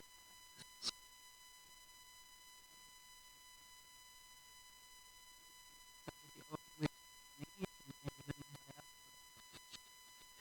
the I leads us to the us beyond the US presence and power can be dating for older pieces of the diaspora of the world. We can remember the I and I used in the philosophy and spirituality. The I and I used spirituality and philosophy of Rastafarism. In dreadlock, the us is understood by the recognition of the subjectivity of the other that is equivalent to one's subjectivity, recognizing the other as an ego. A mirror talks about the recognition of oneself is the I and I that makes the us.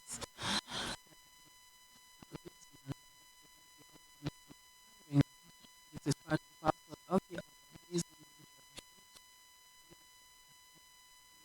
Relation is not yet conceived at the first degree, but presented by as an imperative uh, or from the Martinic, the modernity where the philosopher has shaped his um, where we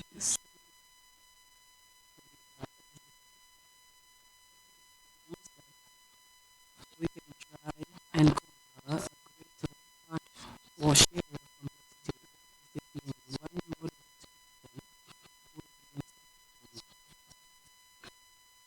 expression would be the disciplinary frontiers or maybe it was about uh,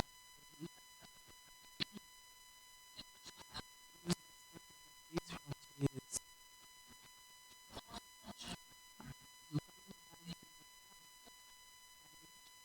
for myself and this was the of finding and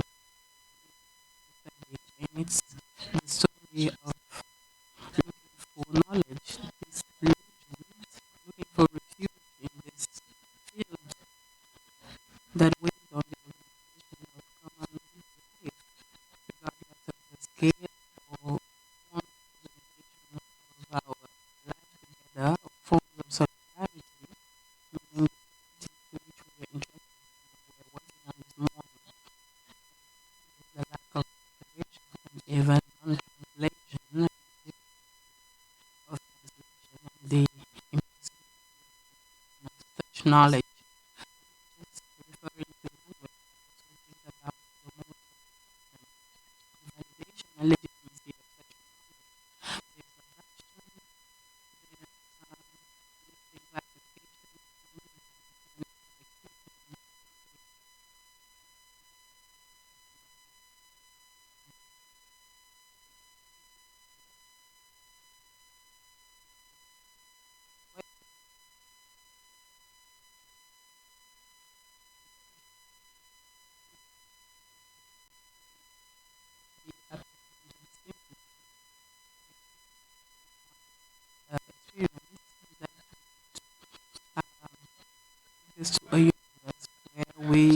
have a lot to say, but also for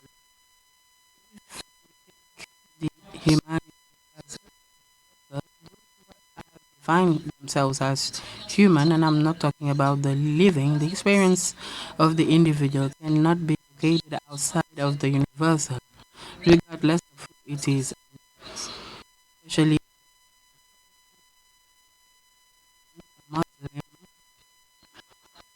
former or someone from the France. I'm talking about categories of race, nationality, gender, social classes, etc. This categorization and the various processes that contribute to their establishment are, of course, related to history and geography. History and geography are both particular modernity and historic era that is recent that produce these categories that I'm and that I am a part of in all conscience of my body, and it's the expression of history, politics, geopolitics, science that comprise production of knowledge and its dissemination based on hierarchy and the perception of these bodies that in the end dictate their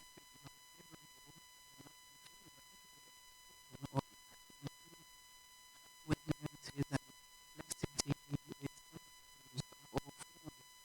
However, there is this coherence, this consistency for those bad spaces, bad bodies where we have those bad languages.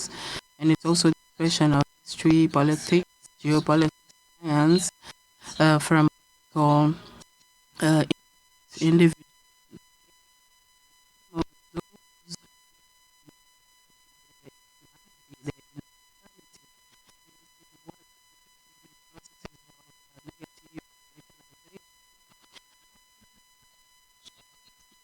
Those failure of humanity and collectivity is erasing, deleting the non-possibility of individual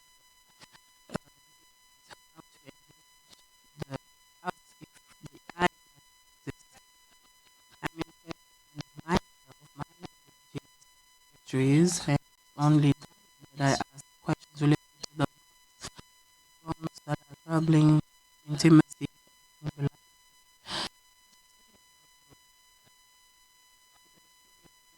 the world and it happened at the center of a big capital in Europe. And this gives way to things and future pathways to it. This evolution that are impossible to stop transforming stories. Where do they begin and what will be their end? What languages in singular or plural will be able to express these stories? How can future translation the I and us be separated? We have to decide which one comes first, which one is feeling the other, producing the other,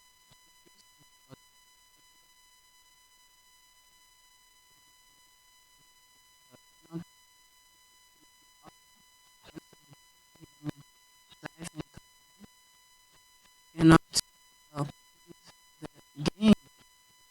This is not just about the economic crisis, economic, political, health related crisis, climate related crisis, presented as more serious than the others, where it would be possible to understand this crisis as a moment of explosion of representation and necessarily violent representation of the ancient process, which can do nothing but the history of chronology, geography, and decentralized territories.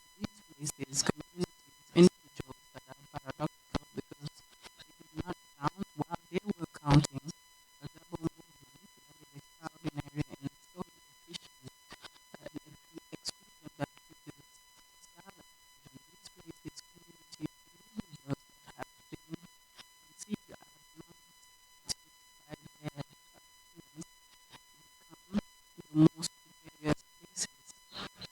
These current places have not labeled communities, but they are rather reflecting the initial hierarchy. The failure of humanity for many progress advance cannot be defined as such. Can we express this in what language is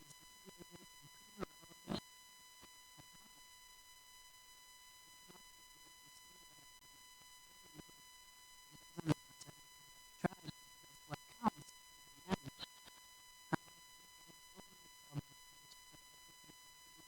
Problems in the world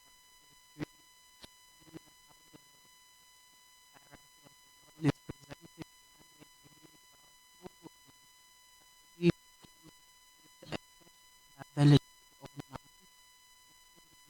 or can seem obscure and understandable. And that is what made the beauty of how they are context the and privilege to be supported. And these people I'm encouraged, stimulated, and that kind of the African.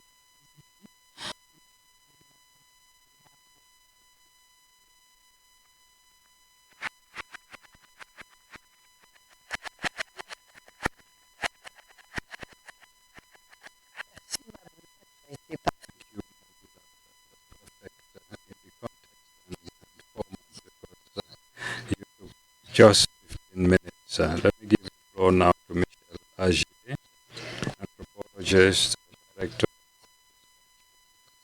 at um, director of uh, research at the Institute for Research and Development. So he studies relations between globalization, mobilities, and the formation of cities in Africa, in the Middle East, and on the situation of borders, refugees, and migrants. He's coordinated a number of programs.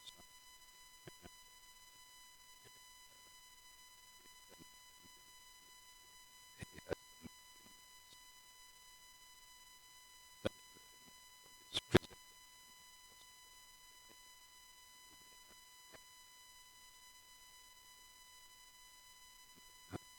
Thank you for the clarity and intensive nature of your ideas and presentations, and we are happy to be here. And when I look at the symposiums and forums, this is an exception.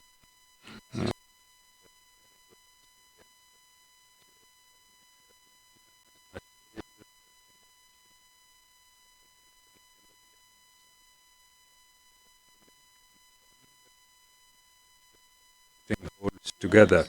As everybody, I'd like to take 15 minutes to ask what I could say, and I thought I would have a three section presentation. I don't have the time to describe, analyze, and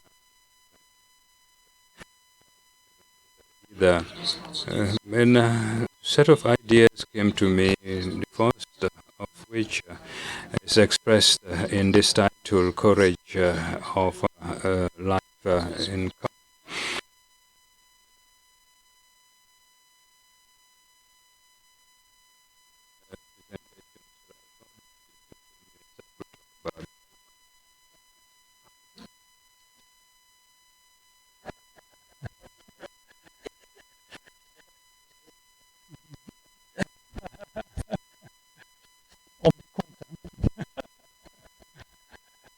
Tiens, 12 phrases. Je les mets pas en partition. Là, je partage ce qui a été dit déjà, et c'est aussi ce avec quoi je suis venu. Je suis venu avec deux parties qui, l'une, ce sont les peurs, et l'autre, c'est la vie commune. Les deux, pour faire le lien, pour faire la rupture, c'est le courage. Et donc, ma première phrase, c'est celle de Suleiman au tout début de son introduction, l'effroi. Il faut ressentir l'effroi. Comme je suis anthropologue, je me suis posé cette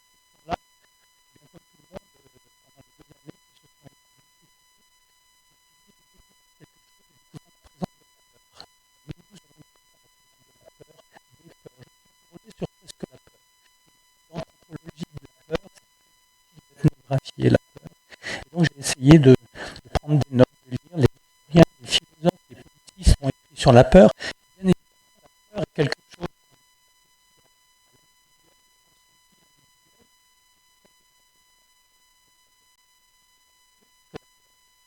on voit bien ce que c'est. La peur, c'est cet ensemble individuel qu'on a. Certains historiens disent que parfois on a honte de l'évoquer, on a honte de l'évoquer la peur, même. Et donc je me dis, mais quelle est cette peur? Il faut l'identifier ou au moins ne pas la laisser seulement au psychologue et à l'approche psychologique. Je pose cette hypothèse que la peur est sociale. Voilà.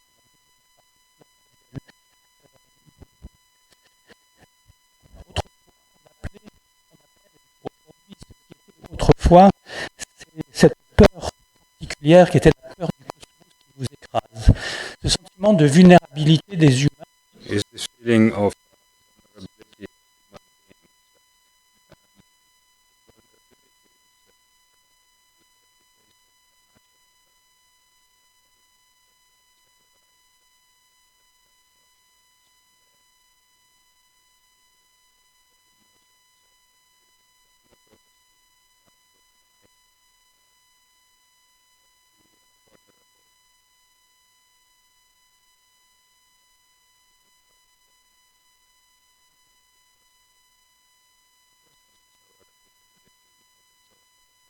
chaotic world, a permanent disorder, and we use the word cosmology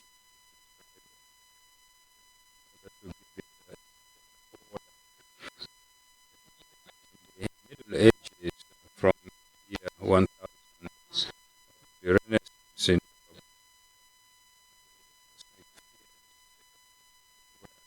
they used by religious elite of this fear of elements, natural elements of the cosmos.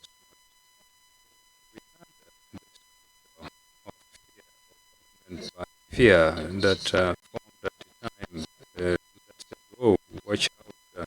The flood is coming. The end of the world is coming as a divine punishment."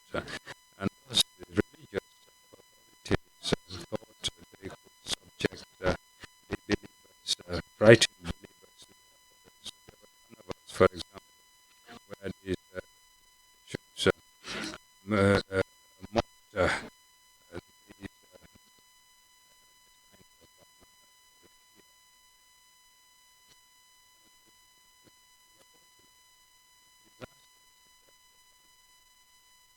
invade us and make us afraid. They become a collective fear that becomes individual. So just for my said, the top to the bottom and fear from the bottom to the top, like the government of fear. So main collective fears, even if we do not experience them personally, it's what the visionary Paul Visionary totalitarianism of besieges us. These words, these images, these news of catastrophe will become a part of our daily life, even though we may not experience them individually. So we have fear. Especially we here in the media in Europe. I'm not sure about Senegal, but you hear something uh, different. And in this etc., with anxiogenic fear since 2000 and the Cold War. We can talk about this temporality since 2000. About it. Fear at the global scale and the attacks 2020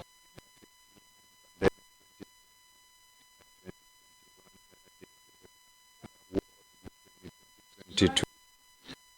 Also, the ecological disasters,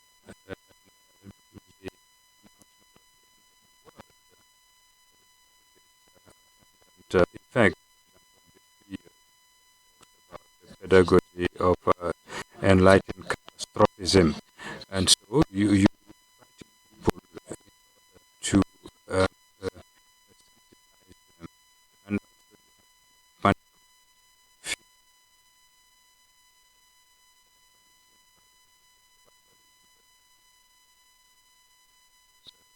movements self-protection and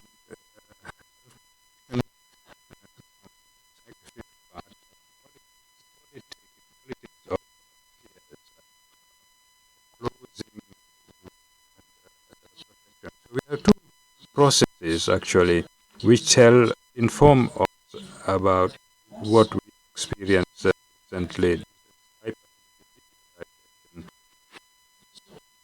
Storytelling hero vision.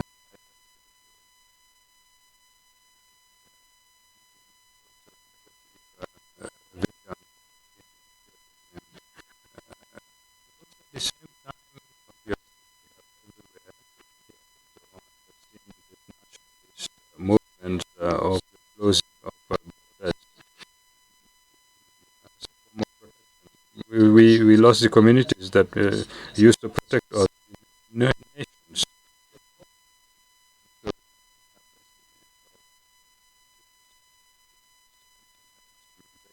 nationalism. So we have the two things superimposed, and you have anxiety, security, and immunity on top of that. Security has become immunity. It's time 2 years ago during the containment period, government were afraid, they panicked, the authorities were scared, and they closed the national borders and closed our doors.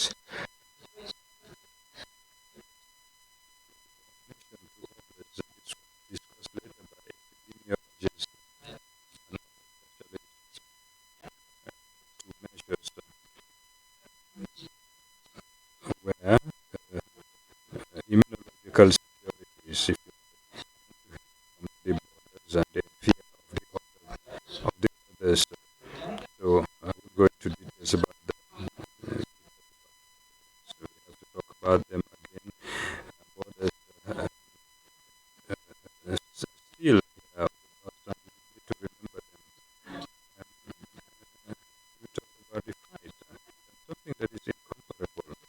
It's the Schengen Europe 1993 up to December 2023. We have had 55,000 people dead at the borders of Europe. You have to keep that figure in mind when you think about life in common.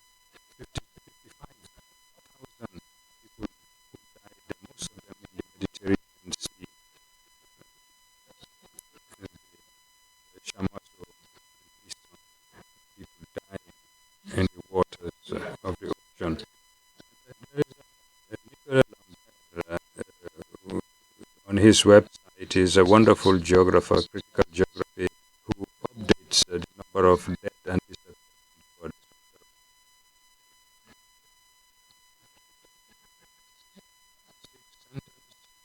There is no possible compromise. I have 3 minutes left. No possible compromise with the mortifying closing of our borders and global apartheid. That's another aspect. Seventhly, we need to think of common life as a non-imperative, another description from which we see another horizon. This narrative that is very pragmatic. I don't share enthusiasm for utopia. Yes, we have to build with our feet firmly on the ground. We need to invent common life, living with others to make whatever, where and wherever we exist. We have to work, create, live together with others. Naked life does not exist. We only have lived in common. I want to repeat three words translatable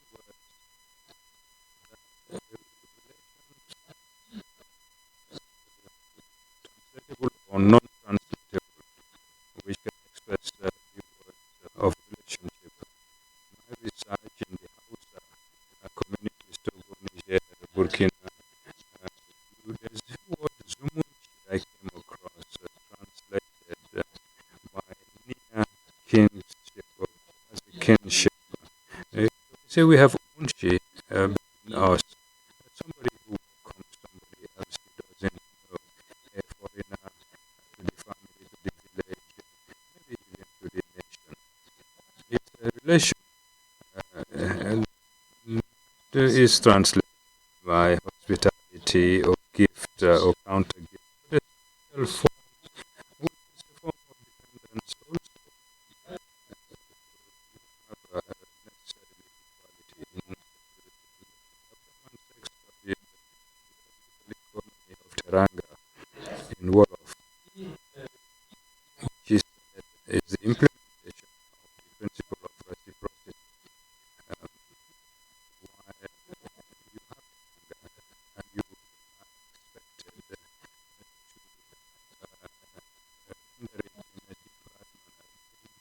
The third is very important because you need time for to be able to structure your relationship. Ubuntu, so Ubuntu, I am because we are in South Africa, social language.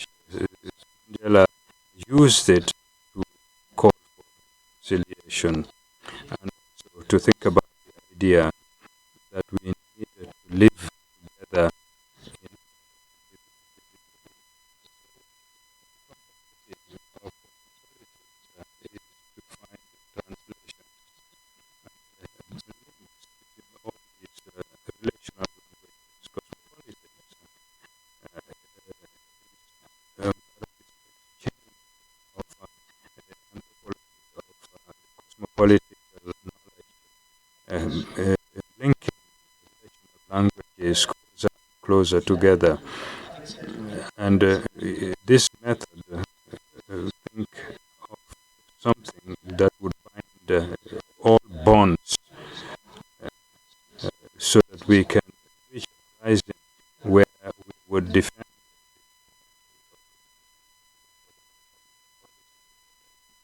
It's not a utopia, it's another horizon, another description of the world. Thank you. Thank you, Michelle, for keeping to 15 minutes. Now, what I'm very happy because I may take a long time,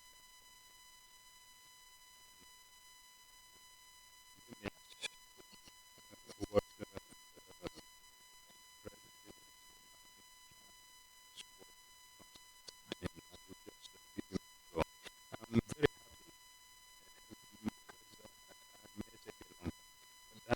be brief. Let me begin by Malar. In languages are several. In fact, Malar messages and Benjamin cites because it presents the plurality as an imperfection. The philosophy, traditional philosophy, was at the core of the plural. As soon as you always try to bring it to one. So the multiple itself is appeared as an imperfection. But what is important is that when you talk about plurality of languages, manifest the imperfection of languages, it's saying that all languages are imperfect and all the languages are perfect.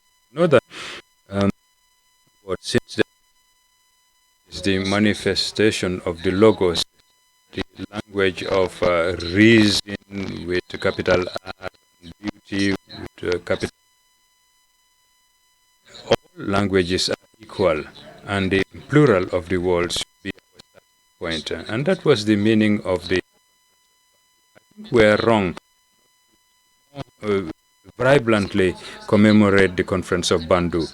It was important not because of its result. There were major declarations, a principle of condemning the colonialism, but the most important is that it was eruption of the plural on the scene of those who were on the real languages came up with their own languages and multiplicity and the plural in the scene of history. So for once, the conference was not convened by Europe. Europe was absent. The African and Asian countries came together without a center, declaring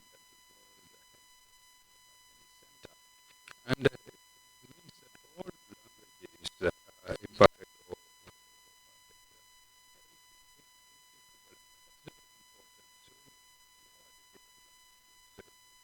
have a language.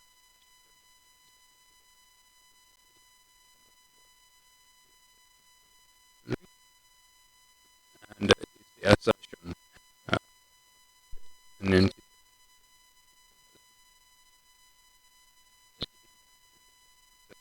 seized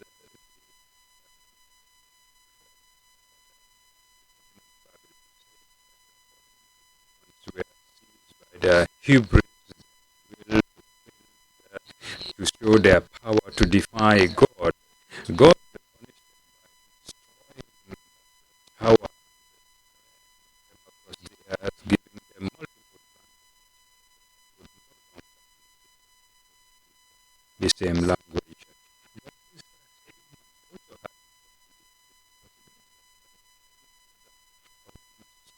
Constructing a single language of translation. You better say that the language of Europe is a more global, more important. He talked about the language of languages is translation. Important because Ngugi wa Thiong'o, Kenyan writer, decided to write in Kikuyu, to leave, abandon the colonial language, to write in Kikuyu. But if he only did that, it would be just the assertion of the plural and the equivalence of language.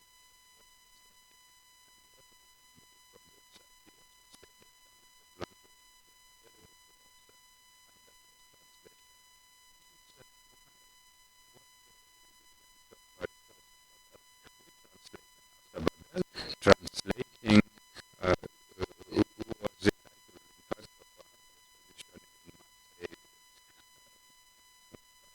my friend Barbara Sarkisyan, an exposition that I participated in, because translation is a humanism, and it's Leila Hattis, in fact, who wrote that when he reported on the translated book of Costa. And this is humanism and universal. When you have said that, you have to ask, why do we need universal or humanism? These are decayed words today. We once we talk about universal, we say no, no, no, no, no. We don't want universal means if somebody is universal. As soon as you talk about universal, you are thinking about the imperial considerations behind it. So why do we need universal? Edward Leeson asked the question the last time we met, and he invited me, and it gave me the honor to invite me to the Institute Tumon to talk about it, and we shared, he, myself and Frank Nudelman, we were able to converse at Place de la Sorbonne. And now why should we need universal? Because we need it. It's necessary, negatively necessary. We have the experience. We have a jurist who showed us that we are one and the same community. We have to say, well, we are indeed one and a single community. And the vaccinal injustice we have today is unbearable today, ethically, rationally. And also, we have the environment, which also forces us to be one community.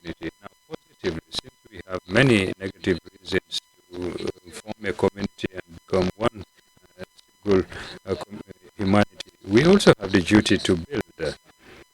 Hamidwan said this, to build the people and human people. Human people is a wonderful expression written recently by Jean-Luc Mélenchon in Liberation, I believe.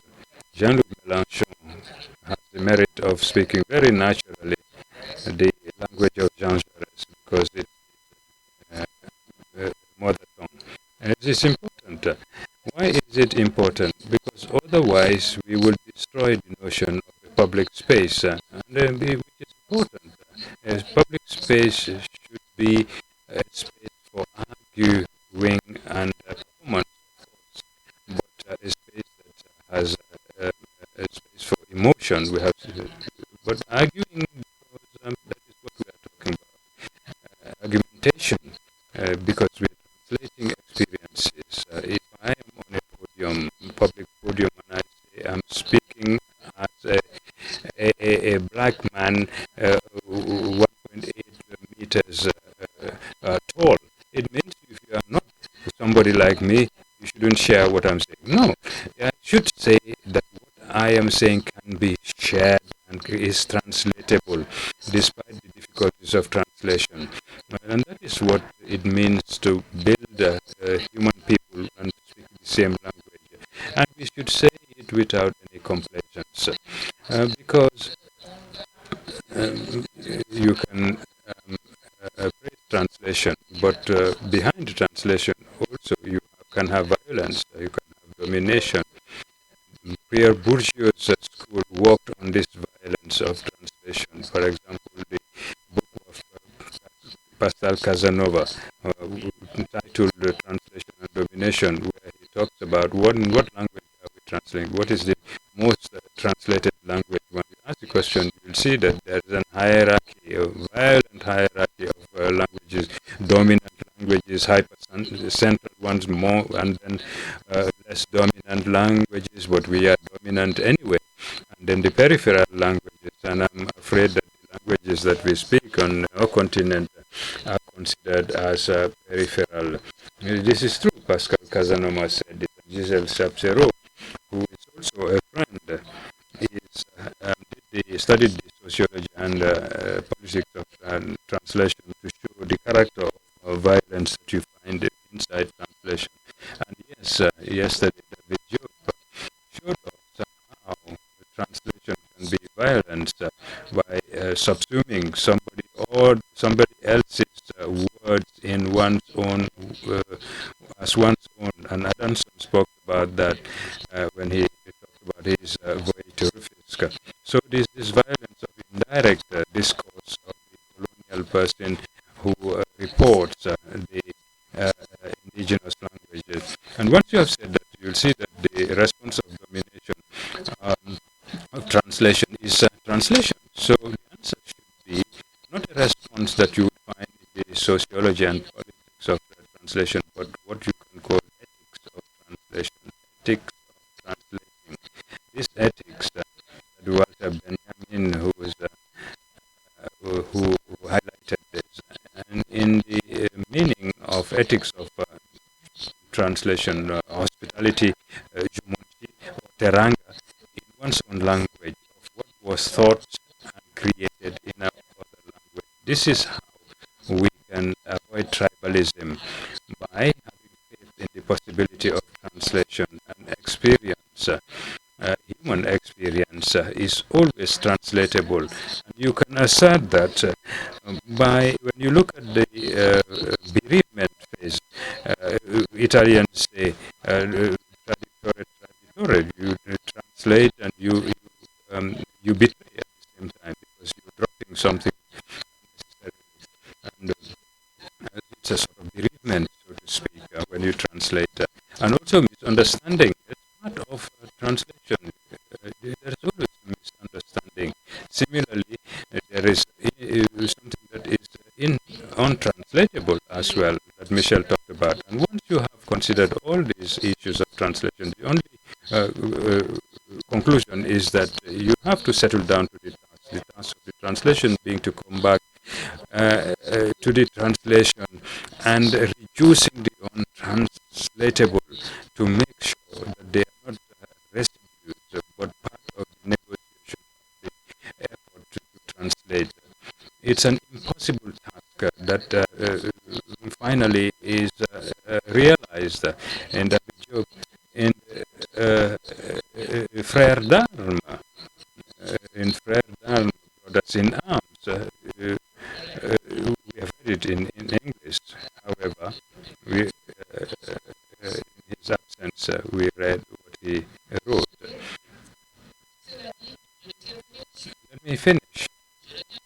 Let me come back to Babel for the following reason. We don't have an Abrahamic Babel. In general, biblical narratives are Quranic also, and the characters in the Bible are also in the Quran. Why don't we have the curse of Babel in the Quran? It's a metaphysical event, this dispersal of human beings in across lands and languages. But if you do find an equivalent of Babel, you can find it in a chapter of the Quran which is called Al-Hujurat, verse 13. It is Friday, and it's appropriate to cite this text.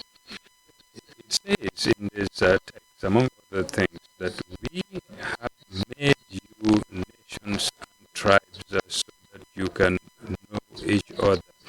What does it mean to know each other? To speak, it means to speak the same language. So what this verse is telling us is that we gave you languages which are radically different, which are numerous, so imperfect, each in its own right. These languages differentiate you, and it's up to us now, on the basis of the languages that differentiate you, to learn to speak the same language. And to speak the same language means you will know each other. This means that you are tribes. I created you as tribes. It is up to you to make humanity and make humanity together. This is device governance that I entrust with you. I made you my caliph, my leader, because I want you to, because you are capable of creating the human. After I have created you as nations and tribes, I made you plural, but I don't want you to eliminate the plural and try to make it one, but to maintain the idea of plurality, but always geared towards the idea of universality. Let me end with what Leopold Sédar Senghor said. One of the most important things he said, which unfortunately sometimes we don't cite him. People say he's an essentialist, neocolonial, etc. But the most beautiful sentence he ever spoke was, "We should always measure the pride of the different, the scale of the beauty of living together." He called it the civilization of the universal, which says that the plural it should not be reduced. We need to project it to ensure that the pride of these differences that we have in our, somebody mentioned yesterday about specificities, we need to,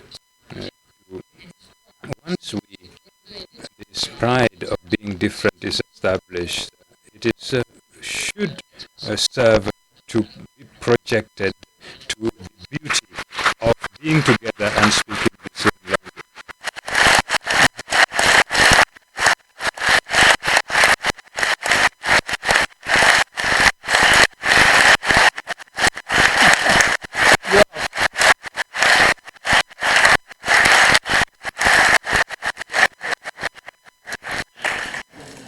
Que vous dire? Vous avez...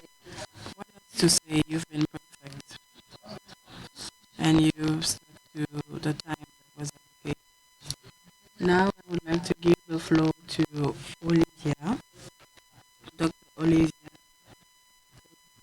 Aziwa, and Olivia Aziwa.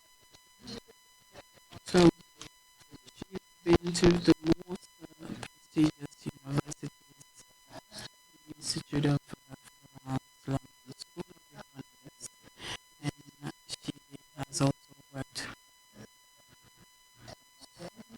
She teaches. She's a professor who is doing research. She's also an editor. She's a member of many editorial committees, so she's very active and she has started her career very well. So I'll give her the floor for 15 minutes. Thank you very much. The title I had given to my presentation was in English, but I'll start in French and then we'll see where it will take us. I'm seeing this.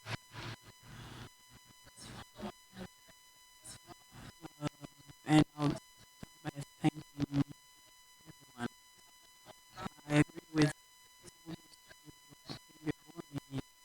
Uh, 1 week ago, I sent a message to Kevin to say that I want to see you. I'm so hurry to see you.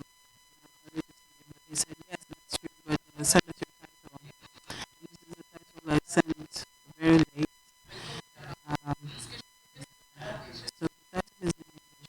What I like to say about language is that I would be more comfortable speaking English. And to decide about what I'm going to say, I would like to be connected to you. And usually I do not reflect on what I want to talk about before I start talking. So I said that I'll start speaking in French because I want to connect with you. Most of those who are in this room uh, are francophones, and maybe down the line I will switch to English. I talk to interpreters and I thank them and apologies because I know it makes their work quite hard and somehow impossible, but I'm sure it relates to the topic we're talking about. In English, the discomfort that we felt in the conversations we were having are not easy and they shouldn't be. So,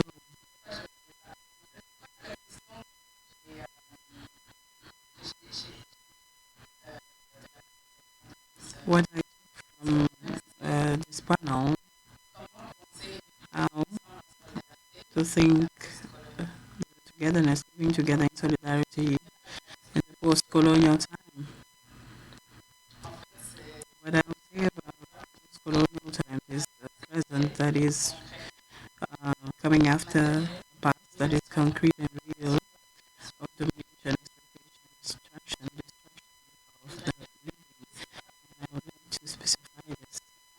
It's not the living in general, it's a minority of the human community that is weighing on the community of the living in general. And what is most difficult here, and we have referred to that already, we are in a present that is marked by the same logic, the same relations of power, even though we have official rules, etc. We have political independence that are very important here.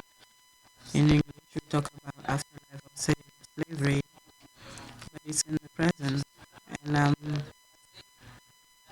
inclined to think and reflect about it, especially on our utopia. It is difficult for me to separate it from bonds, meaning thinking outside of this sphere, this past and present that are with us and that are bringing us together. For me, that's what colonialism is. So coloniality is something that is beside the living, and we ask the question of the living. So decolonization, we will not stop at words and concepts. Words have their role, yes, but it's about life and death. And we have already expressed what we mean. What is interesting in what Eric Edsel said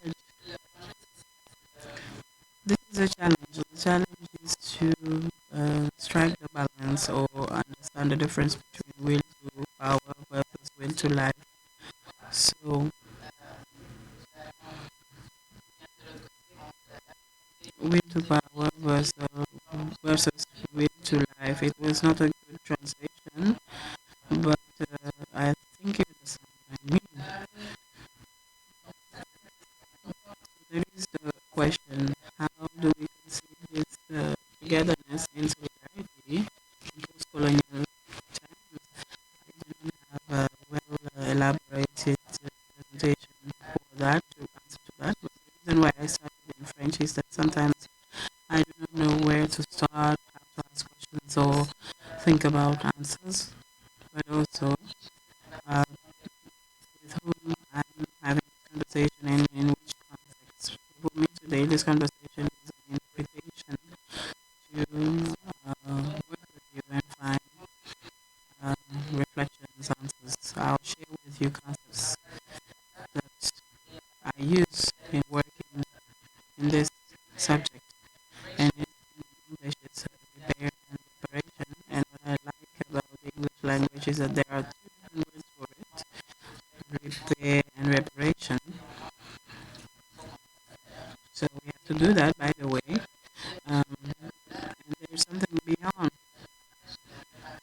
which is repairing, reparation, etc. So it's not just counting. And then you have the concept of abolition, how it is used in the present. And apart from these two concepts, what I'm very much interested in is the philosophy of these ateliers. How do we dig deeper into these questions? Thinking about the world from Africa, and in English I will translate it as epistemic blackness, which is getting into the knowledge, the intelligence, um, black people, African people. And we can think about the diaspora, but what is linking, connecting the continent? There's no need to choose between both. I, that's for the interpreters. The reason why epistemic blackness speaks to me is not because I believe in magical wisdom that only we black people, we Africans have, but it's apart from the fact that it has been erased quite massively and structurally from the communal thinking on this planet. But it's also much more everyday, this feeling that we are wasting time in certain conversations, that if we were to center the experience of peoples of African descent, there would be many answers that we have that doesn't require a whole. Very brief examples. I think the engagement with Black Lives Matter in the most recently. Um, there's a lot to say about this, but I guess as a black person dwelling in Europe, and at that time I was in South Africa, so the 2020 iteration. On the one hand, we're thinking, okay, finally, maybe next time we speak about racism, we can straight away go to the point, rather than explaining or proving that it's a thing. But at the same time, the ritualized consternation that we observed, I think, in many places in, let's say, let me talk about Europe, where people came out again and again, oh my God, I didn't know it was this bad, and all of that. It's something that is much more than just me being irritated about it. It's the thing that explains how we know all the things we've already been saying, and it still always feels that we need to come up with new ideas, new stuff, new statistics to prove X, Y, Z, right? So for me, that's the importance of epistemic blackness. It's not an identitarian move. It's let's save some time, and it also comes back to something that was said yesterday. The imperative is this one. I think it was notre collègue qui disait, il faut que tout le monde vive. That Colleague was saying we all have to leave. And so I guess then to come back briefly to the title, because it's there. In the spirit of epistemic blackness, it means we don't need to spend that much time on it. And so when I say aid versus repair, and I'm like, enter the conversation with the knowledge that speaking about aid in the post-colony is so violent, it's so obscene that we should let go of it. It's not about good intentions, any of these things, right? So what does that mean? When we reject the idea of aid, after you go somewhere, you rob the place blind, you kill everyone, you turn around, you forget it, and then you turn around again and say, let me help you. And I think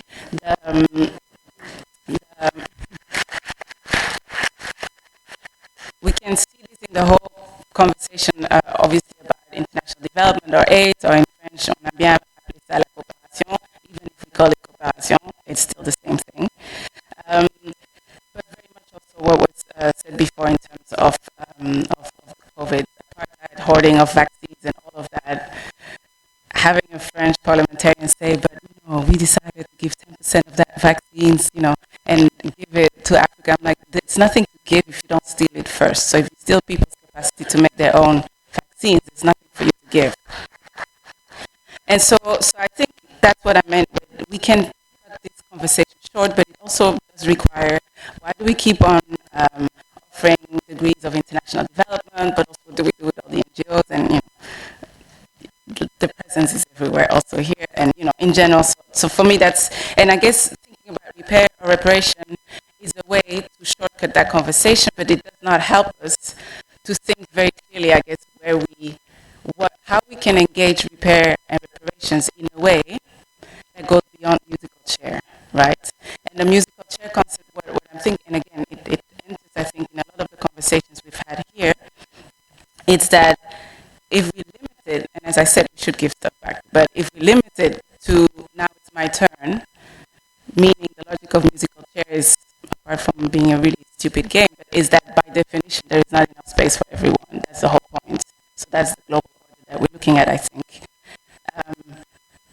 Advocating to have the right to participate in that, I think that's the thing we understand in this conference, that doesn't work anymore, right? So it's not about can I play along, can we be together in this game?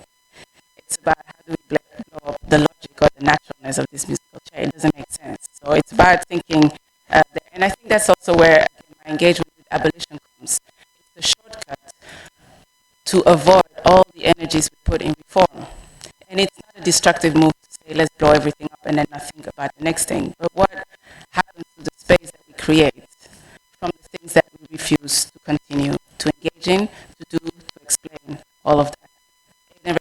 Aid and cooperation is an example of it, but I think there's many others as well that speak to that. So I think, thank you.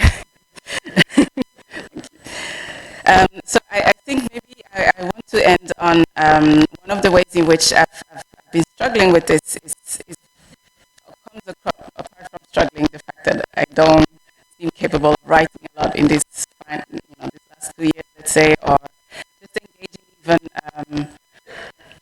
in a way that seems to make sense. Because I think a lot of what I'm trying to do is through conversations or imagined conversations or real ones, right? And the tension that I feel myself in this epistemic blackness that I evoke here is that I have conversations, let's say, in my also home country, that is Rwanda, with colleagues, friends, family, interlocutors, to whom I offer the conversation of reparations, and people say some, but we're not sure we have time for this. We're not in that logic anymore of asking anything or even centering anything that the other could give us back, or apart from the fact that there's nothing to, this cannot be repaired, but we have our own vision and way to go with this. And the tension of that conversation, which for me sounds, it is invalid and it is uncomfortable for me, right? Because I'm obviously asking this question from Babylon, from the center of empire, in this case now in the UK, a classroom in the UK where I am confronted, or I'm in conversation with students that have decided to pay a lot of money to be trained on how to help the world, right? So international human rights or development studies. And so in that classroom, and this is what I want to end with, it's the balancing act of, I guess, refusing the premature kumbaya, we are all together, let's, equal playing field as an entry point. And then I guess the reality of ends of this colonial where people say we don't have the time to center or continue to center Europe. And the last thing I want to say is, it's, I guess, the example that we've looked at most in class these last few weeks. It's obviously the war in Ukraine, but also the reaction of Europe to the flows of refugees, right? And I guess maybe this is what I want to end up as to say the challenge that I feel in myself. So I did explain to students that on the one hand, it was a bit the feeling with Black Lives Matter as well. You see it unfold, and suddenly you don't have to do the whole work of explaining whiteness or racialization or racism to students anymore, right? Because we have Africans being stopped at the borders fleeing the same conflict, but at the same time, you have this magical generosity that I also want to celebrate that can come out of Europe just on the basis because they can define the people that are coming as one of them, right? So this idea of, can I, just one sentence please, as one of them. What is important here, I think, is not to make just that binary, is that 3 months ago, Ukrainians were not considered as one of them, right? And so I guess for us, the importance is to, how do we navigate, or what do we focus on when we try to engage this? It's probably not celebrating the fact that we were right, but maybe also looking at the capacity of Europe to have people come in, work for their own stay, and allow them to be there for 3 years. It's equally something to be studied. So I think the navigating of solidarity requires discomfort, probably different languages as well, but I think we cannot be premature about this being together because we're not. Thank you. Thank you.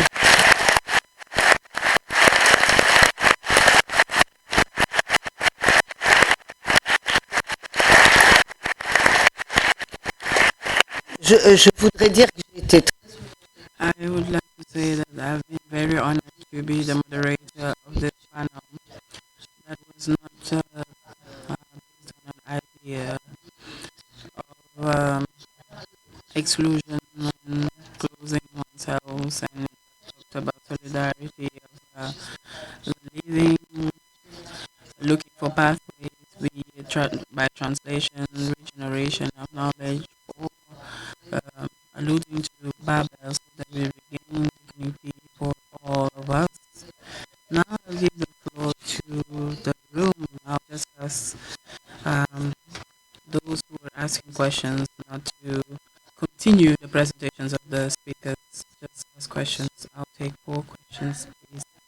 Not all the questions from those up there.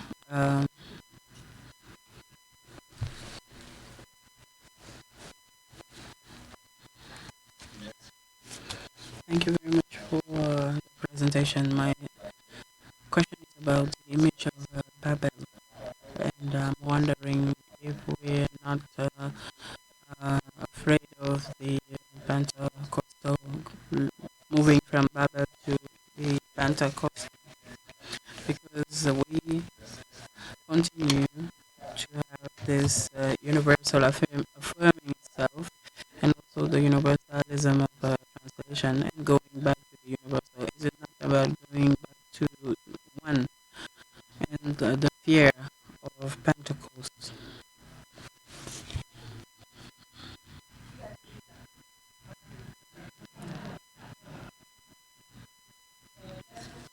Thank you very much for this very rich exchange. I could relate to cosmopolitics and solidarity of the living. I'm a Colombian living in Paris, and I'm here today in Dakar. And the question I have is how we are defining the us and common life, where there is absence of this conversation, these relations, uh, Latin American relations with Africa. I feel that there is a lack of connection relation here today at this table and in the university research, because in Paris there's always these studies between Africa.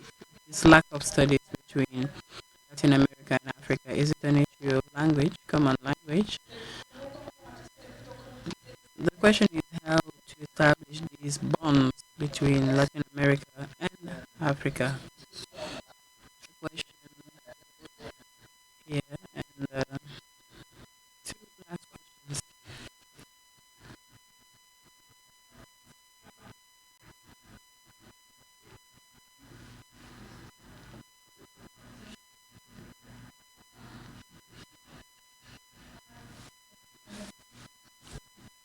I would like to thank all of the panelists for really excellent papers.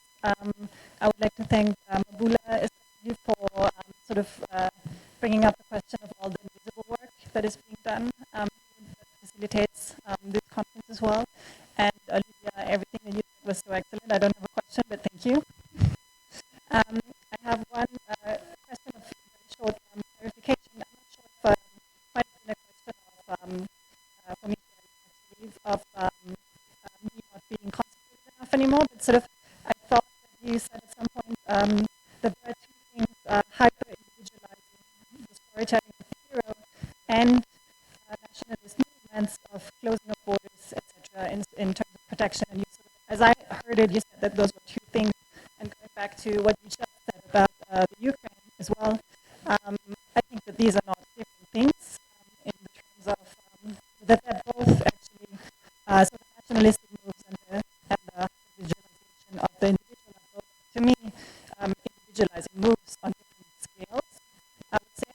And so I would like to hear you talk a little bit more about this, if I just misunderstood or if you see things differently here. So for me, it's sort of, as I said, individualizing moves of sort of isolating, of separating, not recognizing existing relationality. That's, yeah, rationality obviously always has positive and negative consequences, but sort of ignoring or refusing to see rationality. Thank you. Yes, Thank you. Thank you. yeah, it's like a question on how do we move from here, which we were right. Of course, we were right. We've been saying this for years, and compassionate relationality. How do we relate again? And I want to say that maybe it's just about coming back here and stop trying to have a conversation, trying to prove the point. So I just want to know how do you look at where do we move? How do we go from here? Thank you very much. I think.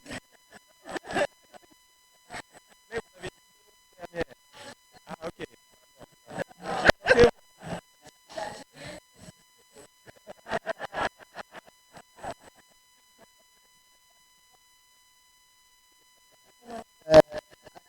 Rôle, tu commences. You start. I don't know if there was a question for me. I don't think so. You don't feel concerned? It's not what I said, Fatma. I said that there were questions that were targeted at specific panelists. Now, a word on what is happening in France, hexagonal France, because we are expats here, temporary expats here in the Teranga of Senegal. Now, the question was the fundamental structural organization of knowledge. And through history, that has been proved because we're talking about issues that are not recent, even though we gain more interest, and the interest is more visible, materialized in the mainstream, all the way to the academia, the university environment. The study experiences are not recent. For the war in Ukraine, for instance, look, we have the proof, the demonstration that there is racism in Europe. Yes, we had it in 2022, but it happened in 622. It dates back to ancient times. Now, to come back to the structure of university, why there is no commitment, engagement, no reflection around issues of the American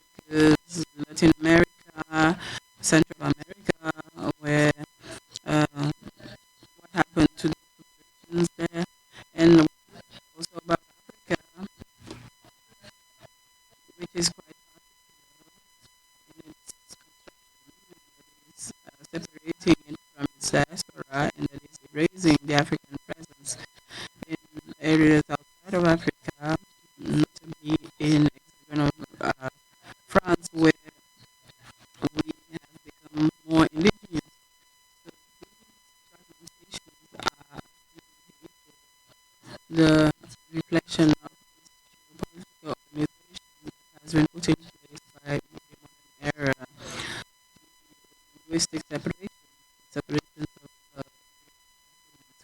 the Hispanic speaking area was not the Francophone or the Anglophone area.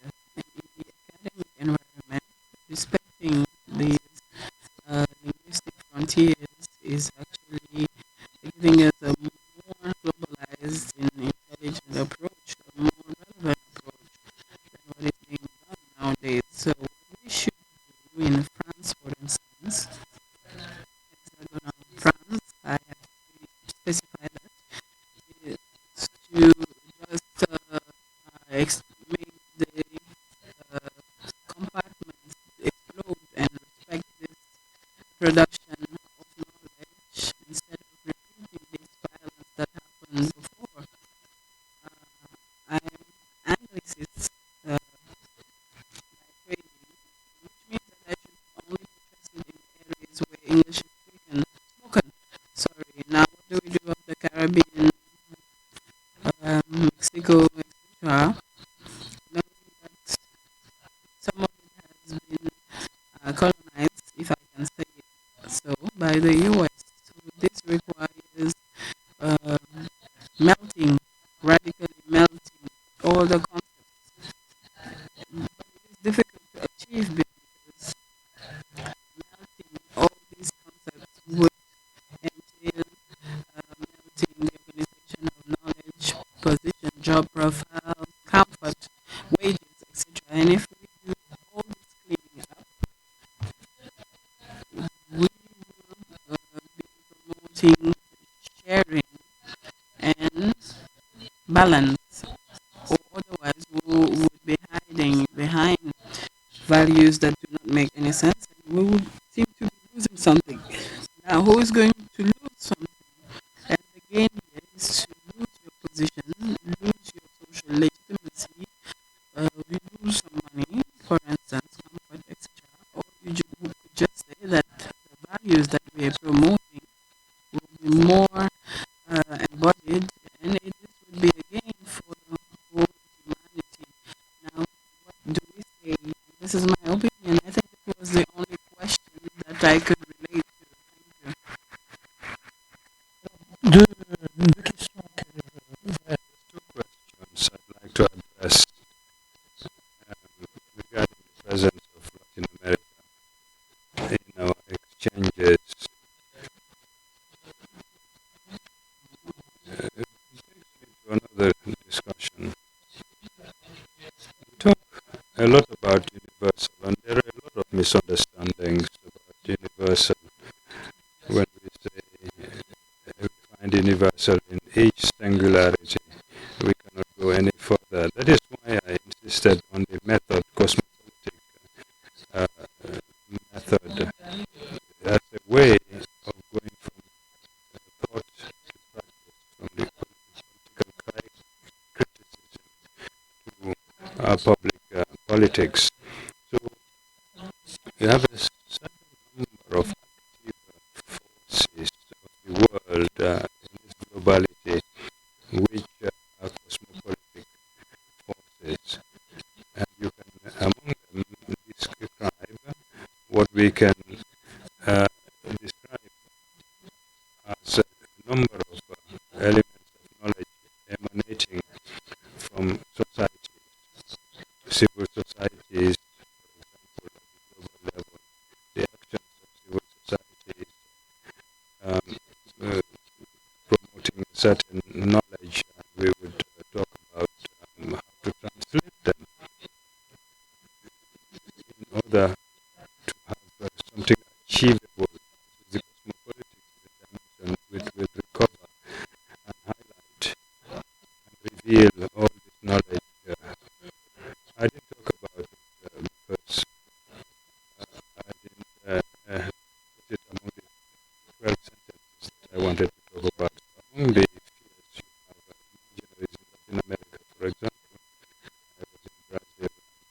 imaginaries that are figures that enable us to put the fears somewhere. You have Umudu, for example, the images of disease and healing as well. Umudu is a character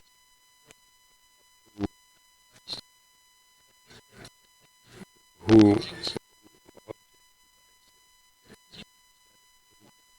worry, that anxiety and fear regarding disease and healing. In Tunda, for example, a spirit in the marshes and forests that represents the fear of getting lost and drowning in the mangroves for children.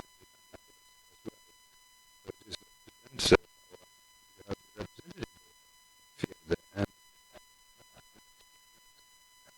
And regarding what we have said about fear, I want to share all those other ways of looking at fear that that the West no longer can perceive, but use images that crush our own imagination. So we need to, and so the resurgence of our own images and concepts, the method of cosmopolitics can be of great help. Regarding the issue of individualism and nationalism, individualism for me is something that we like, that we like to be treated as individuals, but it's all about abandon and distress and insecurity as well. So there's a strong movement in Europe and Africa and America, Amerindian. Also, we forget that when we talk about American Indians, there are 80% of them who are overnight. So there's an individualized enforced in individualization, which are lost of links with the communities and the state. The state, yes, those abandon a lot of these people. Individualism provokes this anxiety of security. And what about nationalism? Well, today nationalism is one of the occurrences of territoriality that the form of the state creates. You want security? Well, be national. Close your border. There could be others for several years. I talked about global apartheid. And beyond this, once we have solved the problem of nationalism, we would have another state that would be similar. So, a colleague is going to publish in September a book called Supercamp in the East, the war with the war that has displaced societies, and in Europe, in the West, we say leave them in the world, create refugee camps, super camps, so to speak. So we know that beyond nationalism, we are in a form of undesirability, generalized undesirability. Thank you very much, Professor Jan. Thank you very much for the question regarding Babel and Pentecost. I think Pentecost is also related to Babel. Pentecost is where the apostles begin to speak languages and each of them hear what is said in their own language. But in reality, it's not a phenomenon of interpretation. What we have here with through our interpreters, everybody is hearing in your microphone, in your earphones, in your own language, what is said, as if they were talking to you in English if you are Anglophone, or in French if you are Francophone. Whereas translation, the operation of translation, as we consider it ethically here, is the real confrontation of languages with the possibility of mistranslation translation and untranslatable. You don't realize it because you forget that the person speaking on the podium is not the one speaking in English. If you eliminate the confrontation in interpretation.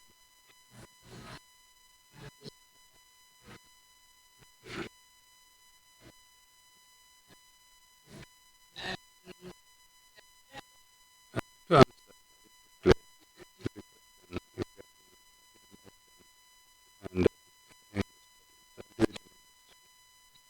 Remember that universities were not built to have radical thought, but it's also places where it does happen if we're lucky, right? And I think, so while acknowledging that there is this constant breach where, let's say, the previously colonized people do not meet most of our westernized universities, and that's all over the world.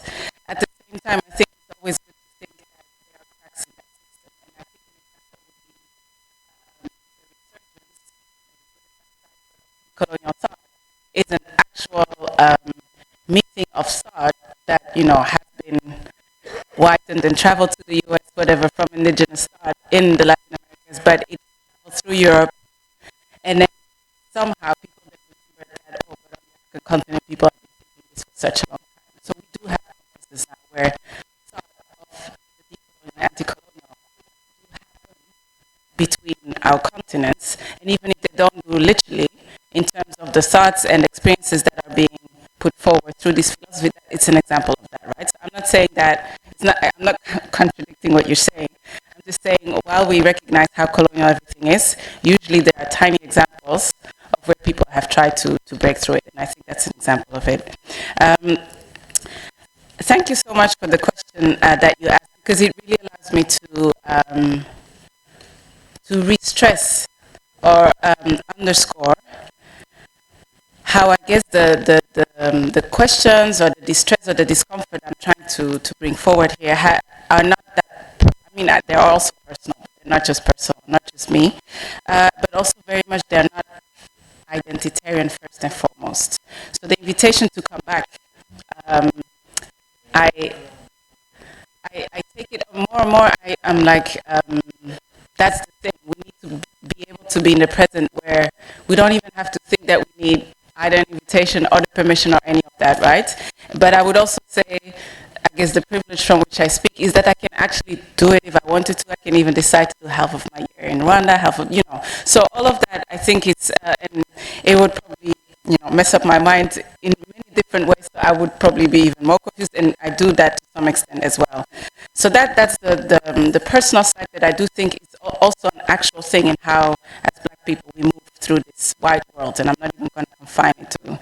But I guess what I was trying to do with epistemic Blackness is to speaking to this question of, but we all have, or all has to live, or there needs to be space for life.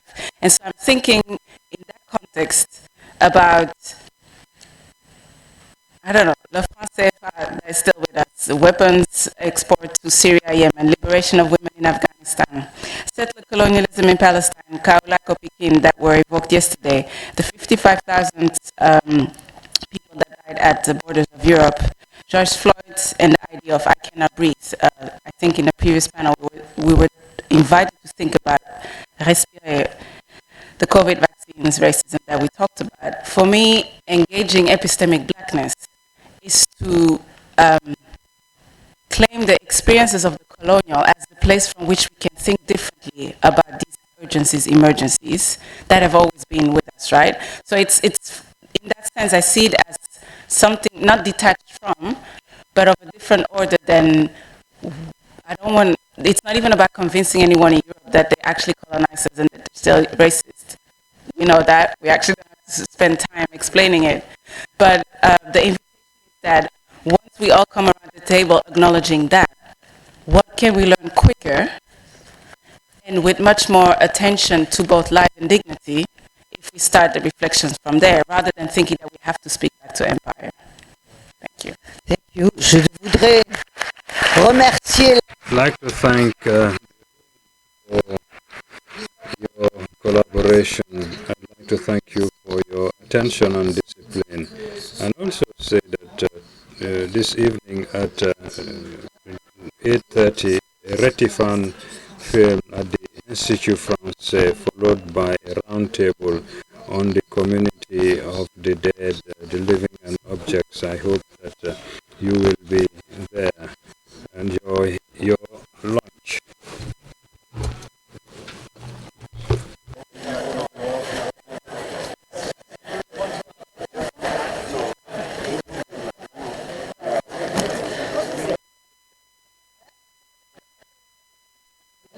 N'est-ce pas? Prenez-moi président à vie.